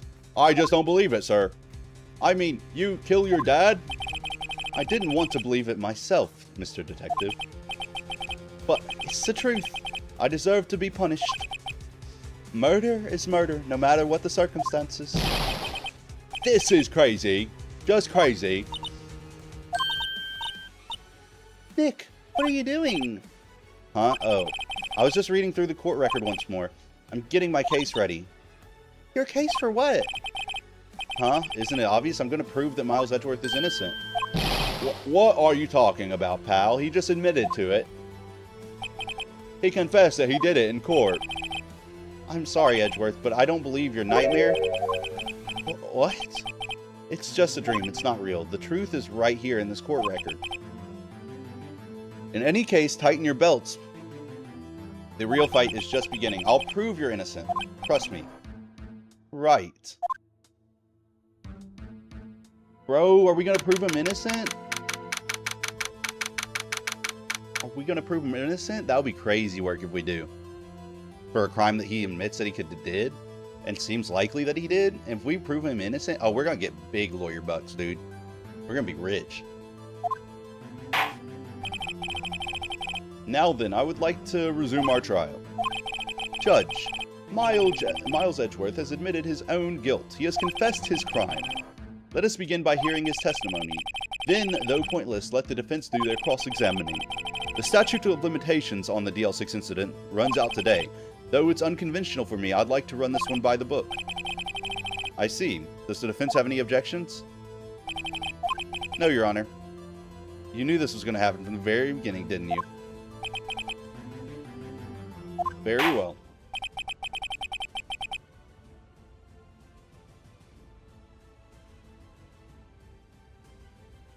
Will Miles Edgeworth take the stand? Will the witness state his name and profession? Miles Edgeworth, I am a prosecuting attorney. Mr. Edgeworth, 15 years ago, you mistakenly killed your father, Gregory Edgeworth. Is this correct? It is correct. Then testify about this matter to the court. When Edgeworth was telling me about his dream yesterday, I noticed something. One detail didn't quite fit. That'll be the key, but only if I can get it to work. Please. I mean, that bullet's gonna come in handy somehow. I already know that. Okay, today I had gone to the courtroom to observe one of my father's trials. Okay, as we went to leave, an earthquake struck, trapping us in the elevator, sure. My father and Mr. Yogi lost their composure and began to argue. Just then, something heavy fell at my feet. I picked it up and threw it at Mr. Yogi. Okay, but why did a pistol fall at his feet anyways? Hold on a second. Why did a pistol fall at his feet anyways? I wanted them to stop fighting. A moment later, there was a single gunshot, then a scream. It was a terrible scream. That's all. And until now, you thought this memory was a dream? We were stuck in that elevator for 5 hours. The oxygen in the elevator ran out, and I lost my memory of the events. The same claim Mr. Yogi has made. Very well. Mr. Wright, your cross-examination, please.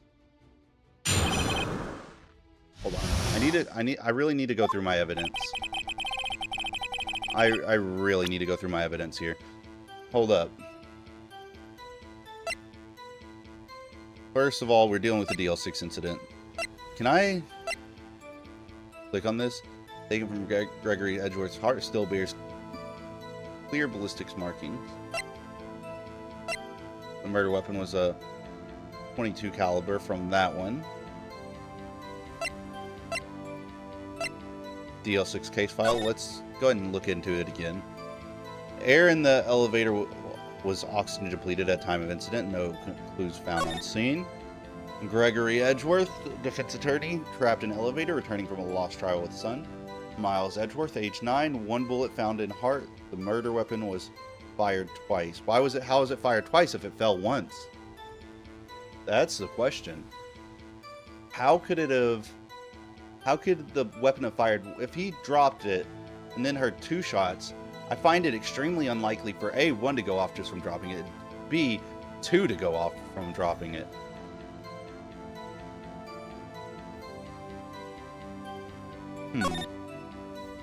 Court bailiff trapped in elevator with the Edgeworth's memory loss due to oxygen deprivation after his arrest. Okay. That day I'd gone to the courtroom to observe one of my father's trials. We went to leave, an earthquake struck, trapping us in the elevator. My father and Mr. Yogi lost their composure and began to argue.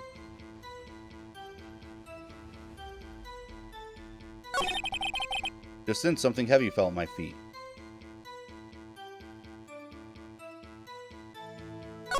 I picked it up and threw it at Mr.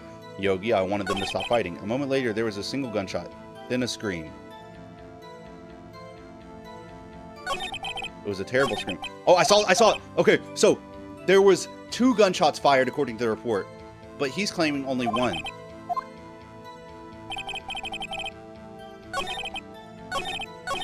Okay, so single gunshot. Let's present this. Present. Objection! There was not a single gunshot. Are you sure only you heard 1 gunshot? Hold on, we're cooking right now. We're cooking, chat. Yes, I'm sure of it. I heard the shot and the scream. Then everything faded. I was unconscious until the rescuers came. I see. No, Your Honor. Unfortunately, you don't. Look at this file one more time. This plainly contradicts the witness's testimony. You do enjoy dragging out that file, don't you? I don't accept this evidence unless you can tell us what page it's on. Oh, shoot. Victim data. I think that's one it was on. I don't remember exactly. It says it quite plainly. The murder weapon was fired twice.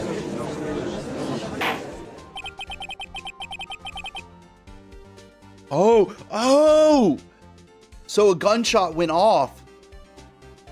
The boy passed out, and then his father got shot in the heart. Isn't that it? Oh, I'm big braining it. I'm big braining it, y'all. Yes, sir. I think that's it. I think we solved it. Miles Edgeworth only heard 1 gunshot, yet the murder weapon was fired twice. The first shot was the accidental firing when the pistol was thrown. So, who fired the remaining gunshot? Was it Yogi, or was it the man himself? Was there perhaps another shooter who fired that second shot? Your Honor, as I'm sure you're aware, this incident occurred 15 years ago. The evidence is dated. The pistol did fire twice. However, we do not know when the second shot was fired. There's only one logical explanation as to when it was fired, whenever the other witness was asleep. Or not asleep, but passed out. It might have been fired the day before the incident. There's no proof that the second shot had anything to do with this incident. What? I see. You do have a point, Mr. Wright. The murder weapon was fired twice, as we have heard. One of those shots was fired by the defendant, a boy at the time. Do you have any proof that the other shot fired had something to do with the case? Yeah, there was a shell.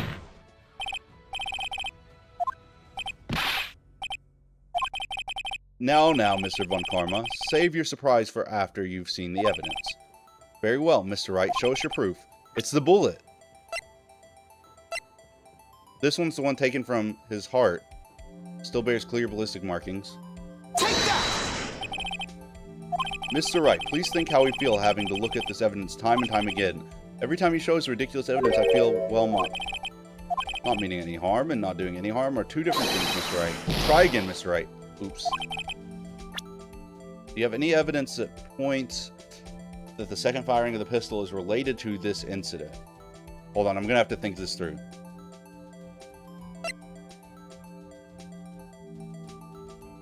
Hold on. Oh, the window. The window. Hold up, I didn't even notice that before. The window. Take that! Look at this photograph. This is a photograph of the scene of the crime 15 years ago. I can see that the victim lying there is Gregory Edgeworth.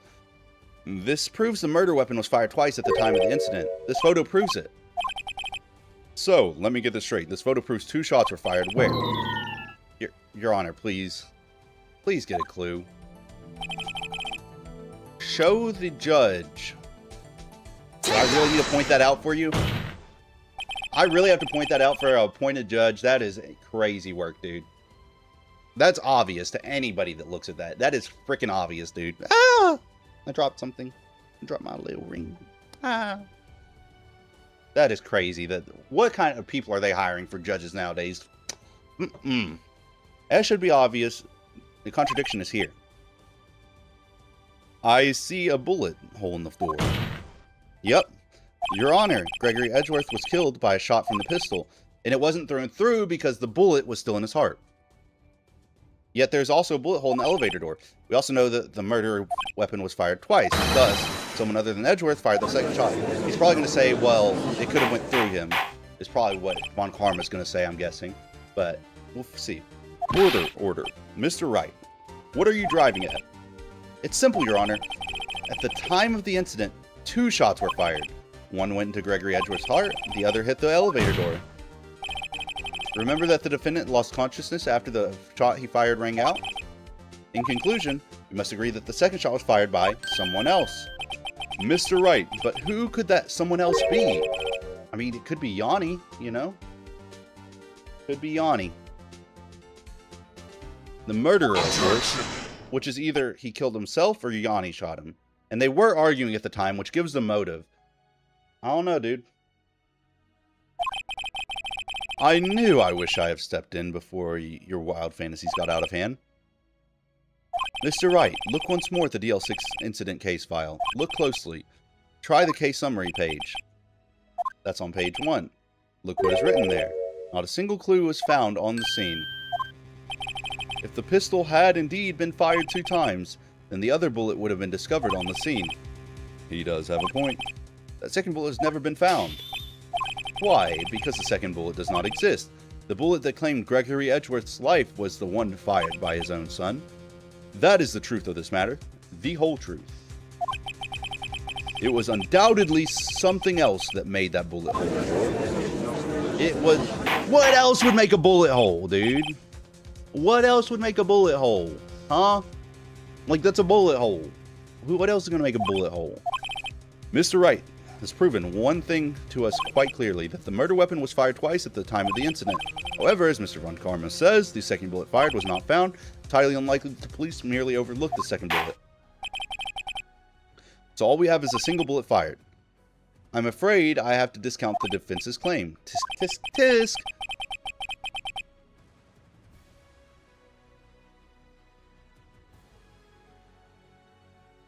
I praise the judge for his wisdom in this matter. How did this happen? I don't believe that the second bullet... Was I wrong? Have I been wrong about this whole incident? What are you doing, Nick? Why aren't you raising an objection? I'm sorry, Maya. What? Looks like I was wrong. Nick, if the second bullet wasn't there and all my conjectures are for nothing... no! But... You said you'd do it, Nick. You said you'd get Edgeworth declared innocent. I'm sorry.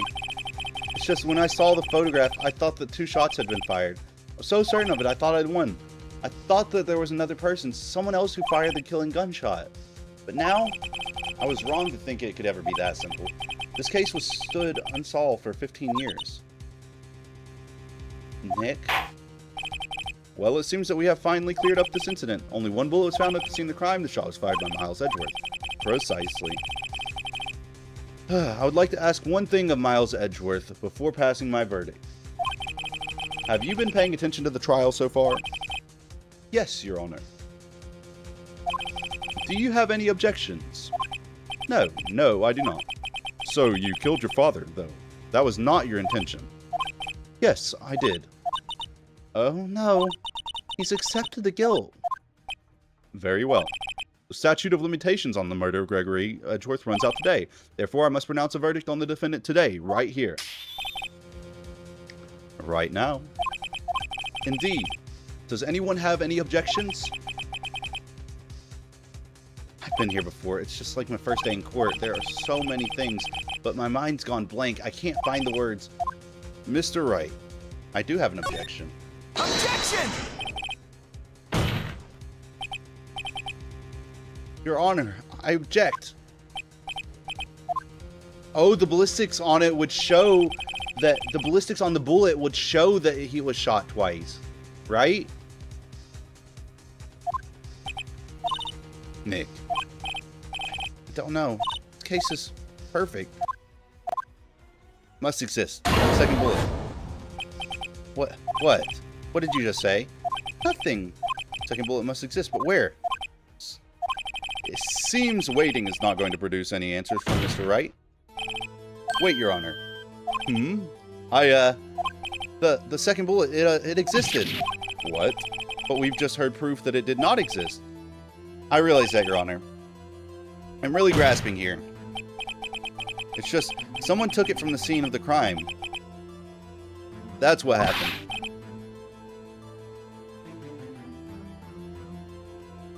Why is there a thumbnail? Hold up. Sorry, I'm reading chat right now. Real quick.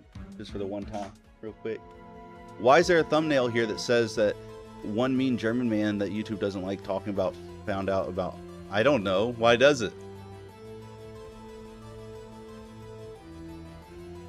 But who? The murderer.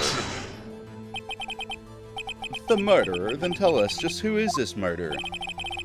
I'm still thinking about that one. What if it's Von Karma? What if Von Karma's the murderer for some reason? So the criminal took a bullet. Took the second bullet, but why? Huh? First of all, how would they have found it? It's not easy to find a stray bullet, Mr. Wright. Was there some pressing need for the murderer to search for that bullet?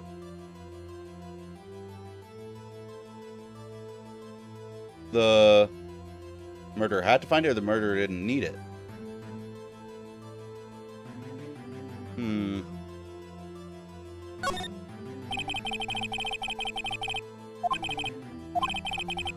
What's wrong, Mr. Wright? Bah. The murderer had no reason to take that bullet. You don't want to admit it, but it's true. Had to take it. The murderer, what does that mean? You're thinking too normal. Think crazy. Don't think why the bullet was taken. Why is this glitching? I hate that. Why is this glitching on me? Very unfortunate. Think why the bullet had to be taken. Mr. Wright? Yes, Your Honor? I have no idea what I'm doing. Well, the murderer had no intention of taking the bullet from the scene, but the murderer had to take the bullet. Had to, Mr. Wright? What do you mean? Well, for instance, maybe the bullet hit the murderer? The bullet hit the murderer. Just saying, for instance. I mean, if it hit you, you would have to take it with you, wouldn't you? It's not like you could perform surgery right there. You know? Wait a second. I was just talking off the top of my head, but what if that's really what happened? Let me get this straight. So at the time of the murderer themselves was shot, and they left with the second bullet still inside of them, thus leaving only one bullet at the scene of the crime. Yep, I guess that's how it would work, yeah. But there's a problem with that. The other two people rescued from that elevator, Miles Edgeworth and Yana Yoga, were both unharmed.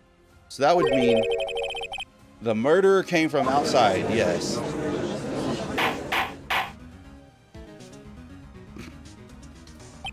Wait, 7 years old? That video was 7 years old? How'd they know? That's crazy work. The two men fight inside the elevator. Trying to stop them, the boy picks up the pistol at his feet and throws it. The pistol discharges and the bullet goes through the elevator door and hits the murderer outside.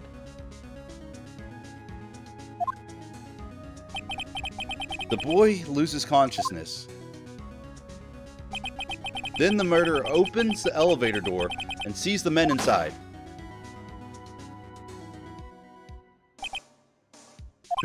Mr. Wright, you're truly the most unpredictable defense attorney I've ever known. I can tell you're grasping, yet I cannot deny the possibility of what you say. What are you saying? Deny it! Deny it! No one involved with the incident was wounded.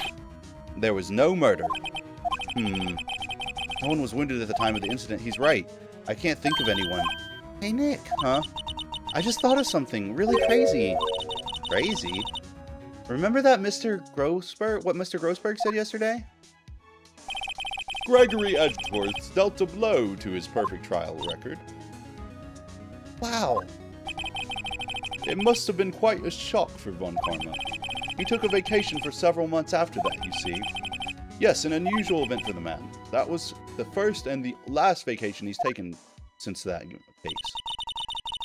What if Von Karma didn't take that vacation because of shock, but took it because he was injured? Which could only mean one thing. He was the murderer in the DL6 incident. He was the man who shot Gregory Edgeworth. It was Von Karma. Oh man. Something wrong, Mr. Wright? You seem dazed. No, Your Honor. Well, you have indicated the possibility that the murder came from outside. Can you give us the name of your suspect?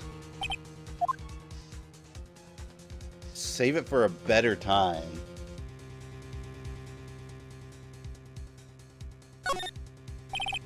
Wait, I don't have enough proof yet.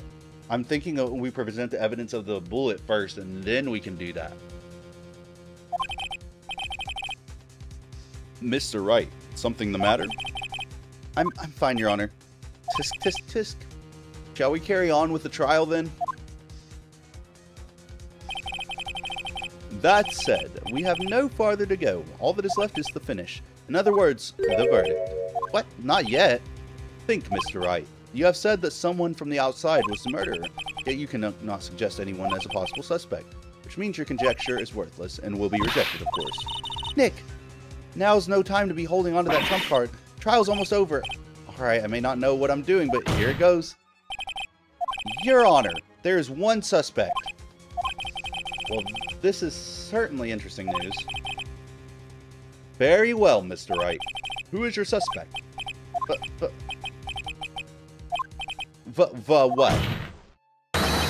Von Karma.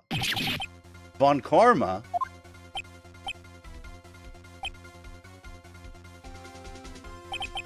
You mean the Von Karma? The prosecutor? The one standing right over there? But you don't object. I see no need. Why honor this ridiculous outburst with my objection? Because you took a vacation for several months starting the day after the incident. Yet you pride yourself on a perfect record. Why would you take such a long vacation without any reason? So you're claiming that I took a vacation to heal my injury from the incident. Fascinating. Prove it. I would have needed surgery, no? Where did I go under the knife at, Mr. Wright? Bring the doctor that operated on me. Have him testify. Nick, let's find out who this doctor is. It's no use. Edgeworth. I know Von Karma, perhaps too well. He's perfect. He wouldn't leave clues. He probably didn't undergo surgery. That would leave a doctor as a witness. Leave out a doctor's witness. Nobody's that perfect. So what, Nick?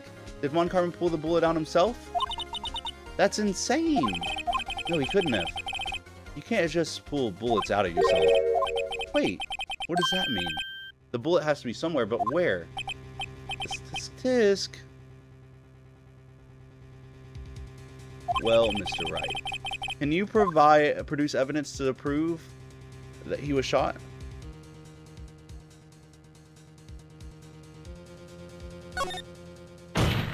I have a feeling that I can. I don't know that. I think I can, though. What? The evidence that proves Von Karma was shot is...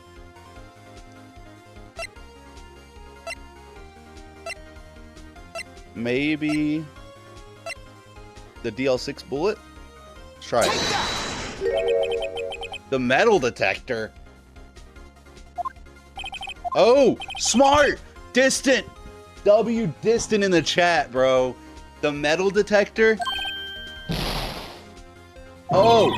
That's actually so smart. I just whip out the metal detector and put it over his body because he never dug it out. You are such a smart man, Distant. W distant. W distant.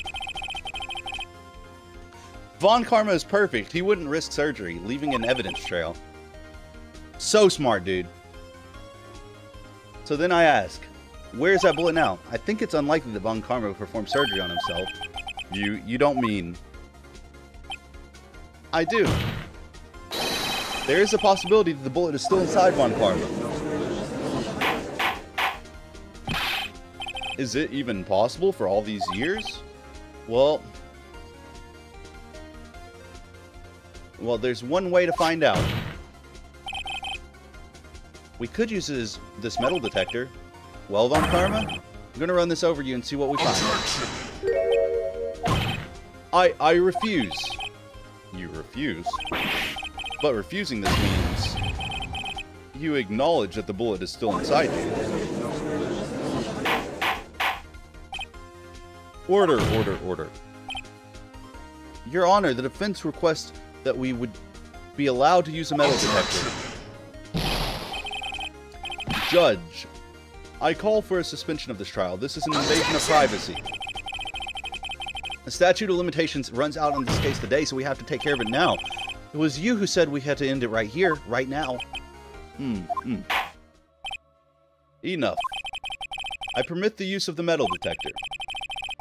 Mr. Von Karma, you will submit yourself to testing. Nick, what does this mean? I don't know, but we have to give it a shot.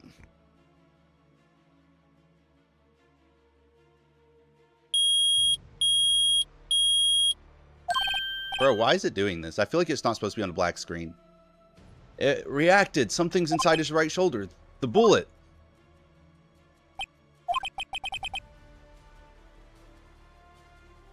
Because, I mean, that would be technically a search of their person doing that. Mr. Von Karma? It was you. I was afraid this would happen, and so I remained silent. Indeed, there is a bullet in my shoulder. However, it has nothing to do with this incident. What? I was shot in the shoulder long before the DL6 incident. I claim that the bullet in my shoulder has no relation to DL6. I call bullcrap. But, Mr. Von Karma, how can you prove that? Prove? I have no obligation to prove anything. It is Mr. Wright who must prove something here. No, the prosecution... Oh, I guess he is the defendant at this point, since we're playing prosecution now. No, wait, we're defending our... No. I don't know. This is complicated. I don't know who would be the prosecution, who would be the defense in this case. Mr. Wright, well, can you prove it? Can you prove that the bullet in Von Karma's shoulder was from DL6? Of course you can. You don't have any of the DL6 evidence. It's because you took it out of the records room yesterday. With no proof, you cannot convict me of any crime. So, sorry, Mr. Wright. No, I'm the one who's sorry, Mr. Von Karma. What? You were close, one day away from freedom. But you see, I have proof. What? Who would have thought you would dig your own grave trying to convict Edgeworth? I can link that bullet in your shoulder to the DL6 incident. And here's my final proof. I suppose it would be the bullet, right? Most logical thing. If it's the same type of bullet. That's a bullet. Where did you get that? This is the bullet used in the DL6 incident. This was taken from the heart of the victim, Mr. Gregory Edgeworth. The bullet is preserved quite nicely with all the ballistic markings intact. What's up, animatronica? How's it going? How you doing? How you doing? The bullet is preserved quite nicely with all ballistic markings intact. Ballistic markings?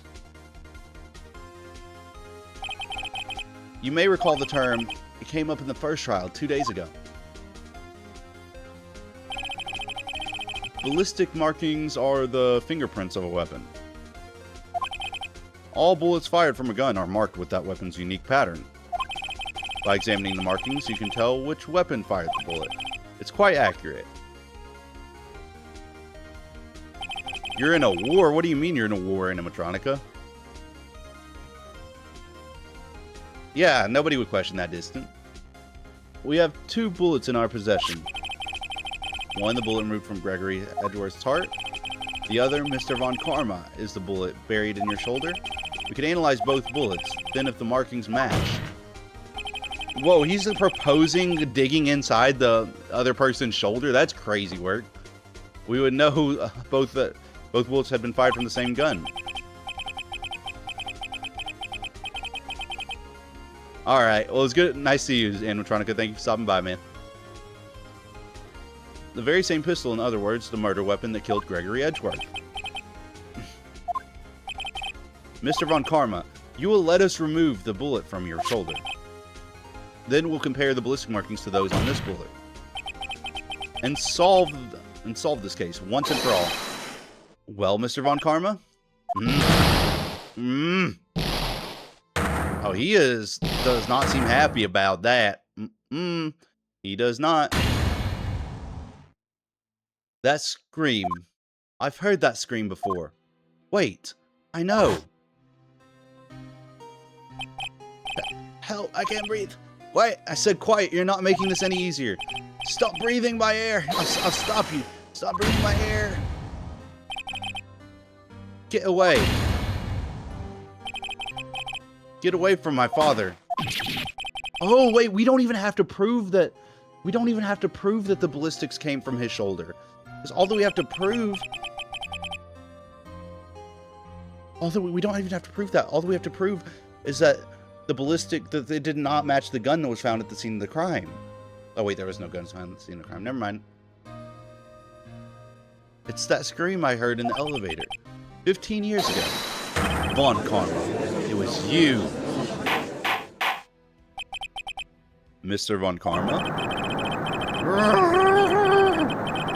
Only you would dare defy me. So it was you.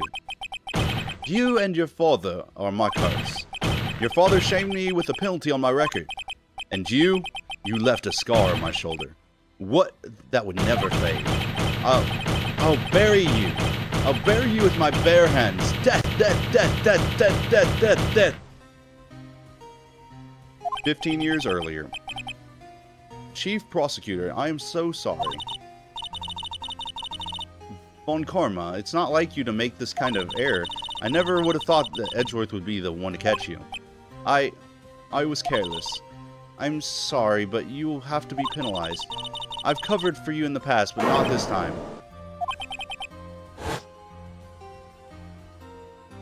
Bro, why is it doing this to me? I hate that. I just want to be able to see the game.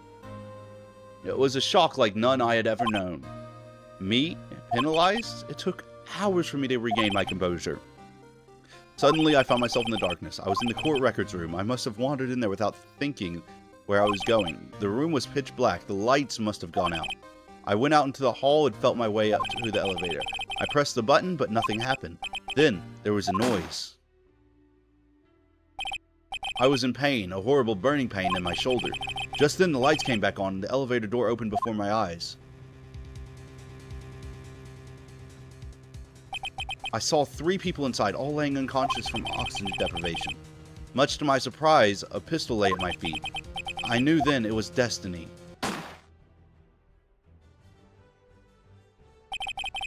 In his last moments, Gregory Edgeworth was still unconscious. He died never knowing who had shot him. Later, he spoke through a medium, blaming Mr. Yagi. He was fooled. It was a perfect crime. Tisk. Who would have thought another man would have come to open the elevator door? Judge? What? What are you doing? Do your job. Bring an end to this miserable charade. Now end it. Very well. He admitted it. We got him, boys. We did do that. We did do the thing. We got him. Appears that we have come a very long way to the end of this maze. 15 years later. Mr. Miles Edgeworth? Yes, Your Honor? You are innocent. You are innocent. As you said, it was all a nightmare. Yes, Your Honor. This court finds the defendant, Mr. Miles Edgeworth, not guilty. We got him. We did it, boys. We got him. That is all. This court is adjourned. Are they not going to propose the other man guilty? They need to be saying that the other dude's guilty. Nick, we did it. Did you see his face? Von Karma looked even paler than usual. He's pretending to be all cool, but inside you crushed him, Nick. Crushed.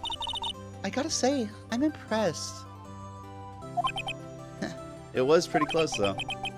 I was sure we had it. I know, I was on the verge of tears the whole time myself. But now, it's all just a good memory.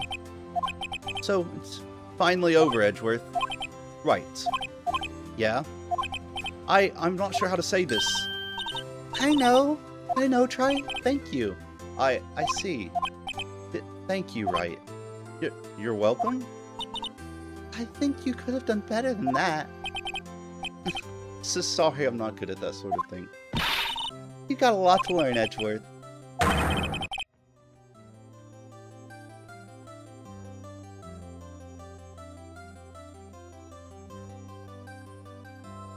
Ooh! Amazing, pal. You pulled through just like I thought you would. I'll never forget this. I owe you one, pal. And tonight, let's party. Dinner's on me. Yeah, my salary went down a bit this month, but who cares? See, Mr. Edgeworth? You should take a lesson from Detective Gumshoe. That's how you say thank you. I see. Whew. I feel foolish. Don't worry, take it a little at a time. You'll get used to it. It's been 15 years since I've seen Edgeworth this unguarded. Hey, y'all. Lotta! Y'all were great in there. Thank you. Yo, Edgeworth. Congrats. Thank you all very much. I knew you were innocent from the start, of course. Just look at you. You wouldn't stick your hand in the cookie jar even if no one was there. You were the witness on the first day of the trial, weren't you? Yeah, well... Gotta let bygones be bygones. Eh? Speaking of which, what are you doing now, Lotta? Who, me? Oh, I went back to college. I gave up trying to be an investigative photographer pretty dang quick. Really? That's too bad. Huh? Isn't that hot dog guy from the park? Huh? It's over, Nick. My life is over. Why the sad face, Larry? What happened now? Oh, Nick. I'm not long for this world. What does that even mean? I'm not long for this world? You don't look sick. It's Keonce. She's going to live in Paris, dude. Paris, Nick. She's leaving me behind. Should have seen that coming. Yo, Edgy. There you are. Yes, here I am. Congrats, Edgy. Here's a little gift from me in celebration. Celebration? That's unusual for you. Harry Butts, you come along tonight too. My treat, pal. Huh? Thanks. Looking forward to it, dude. Yo, Nick, what's the suit that questioned me? That's the suit that questioned me. When he treats a person, that's not police work. Police talk for prison food, right? Right? I think you'll be fine, Larry. Right. Yeah, what's up? That envelope that Larry gave me, it's got money in it. Well, yeah, that's not that strange. People give money away to celebrate sometimes. It's $38. Right. Huh?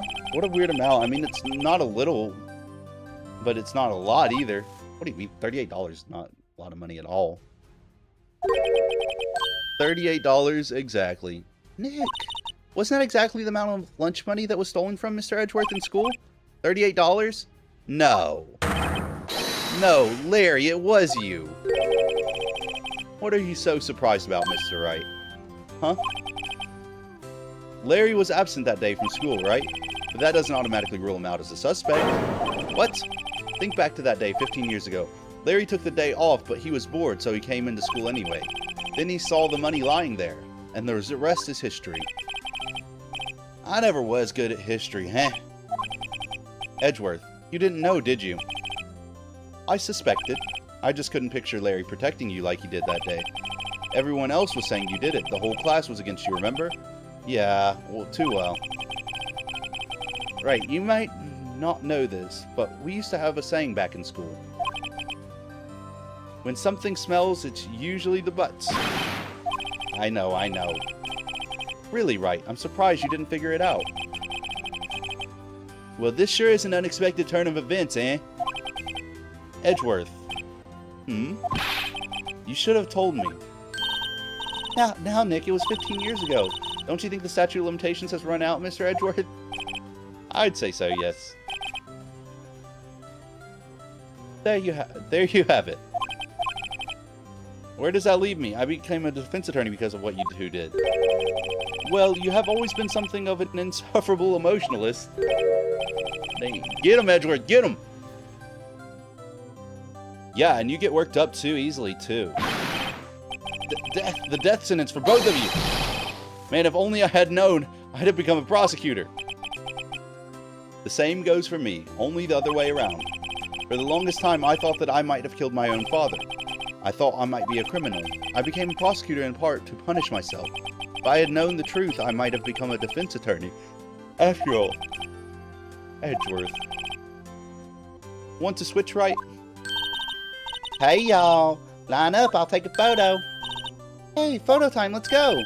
And after that, dinner on me. We did it, boys! And girls, we did it! W case, W case. Detective Gumshoe took us out on the town that night.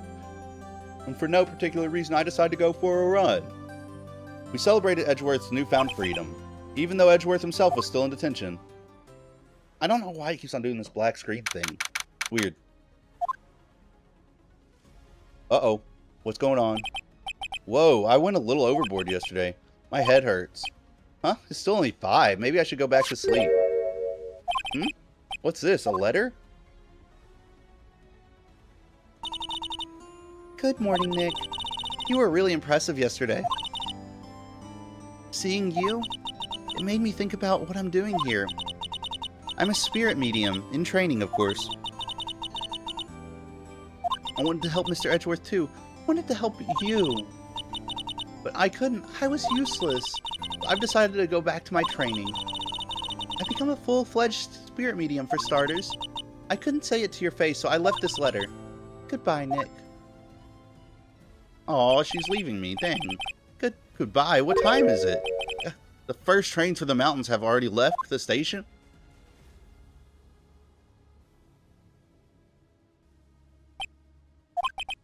I guess I'm too late.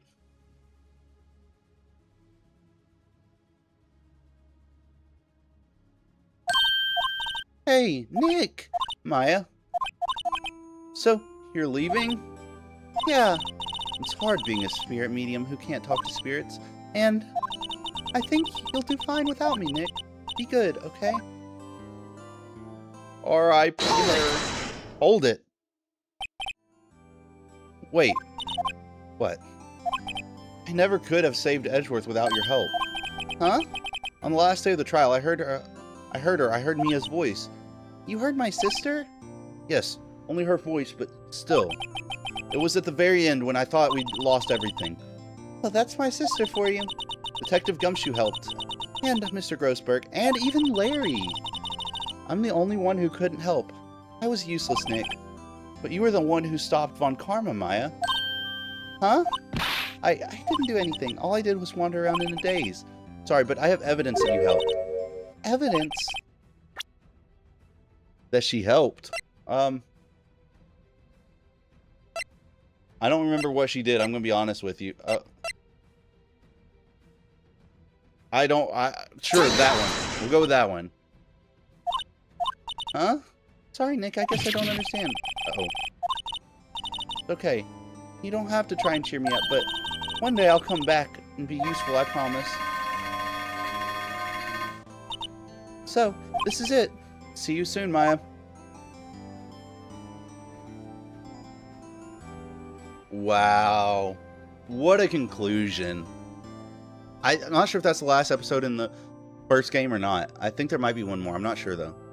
I don't recall. So my story ends. Time to turn to a new page. Say goodbye to the novice defense attorney that I once was. Now a new story begins.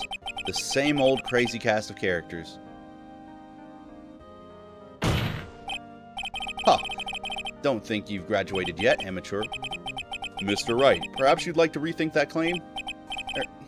Yes, Your Honor. I got a bad feeling about this. Objection! Excuse me? Oh. Well, I guess we completed the first game then. Hey, pal, Mr. Edgeworth came down to the precinct to wish me a happy something. Talk about a pleasant surprise. Whoop! Detective Gumshoe. Then he hung his head low and went right back outside. Kinda like he was embarrassed or something. Strange, huh?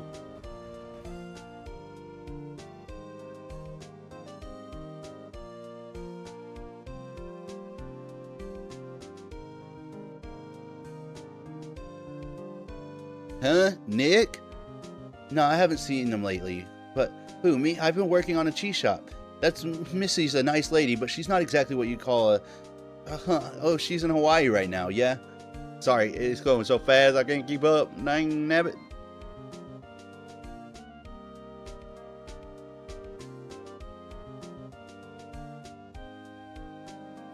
Hey, Wright. Yeah, I remember him. I hear he's been Something lately. You know not to ring my own bell, but I'm sure he's grateful.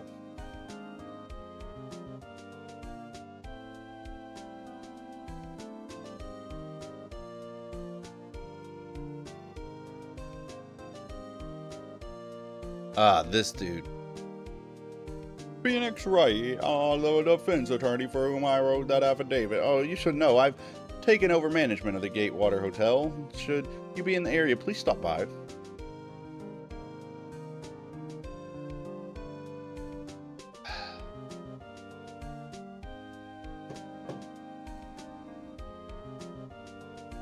Ahem! Oh, it's you. Phoenix Wright. Ah, yes, Mia's understudy, was he not? I wonder how he's doing. Haven't seen him of late. The days of my youth. Like the scent of a fresh lemon, you see.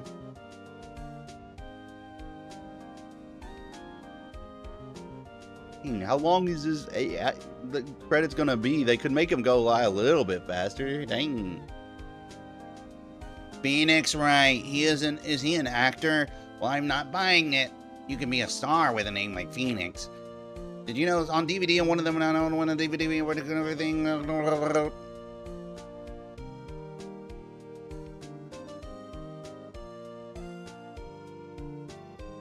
That old hag, am I right, Distant? I'm pleased to announce I sure owe that, Mr. Wright. Oh, and I'm keeping my face out. And I'm keeping my face out of that. And I wouldn't want to ruin any kid's dreams, you know.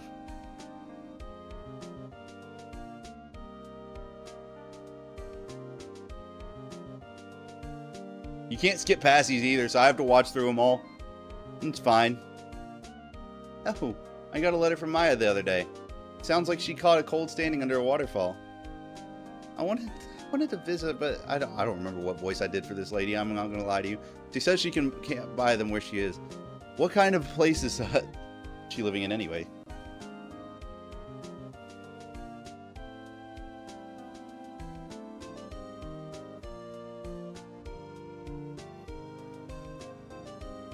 What? Who's that? You want to talk? Let's talk, Pink Princess. But, you know, I snuck into the studio the other day. And I saw her. The one inside the Pink Princess suit. What a dog. I was kind of shocked for a boy of my tender age.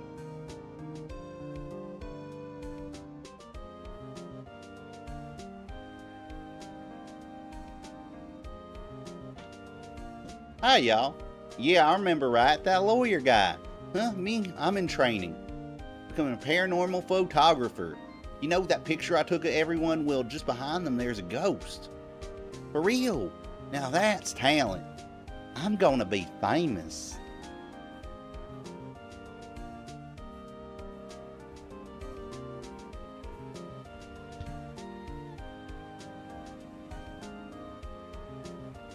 Victory! Oh, there is... Oh, she wasn't joking. There actually is a ghost. Oh, wow.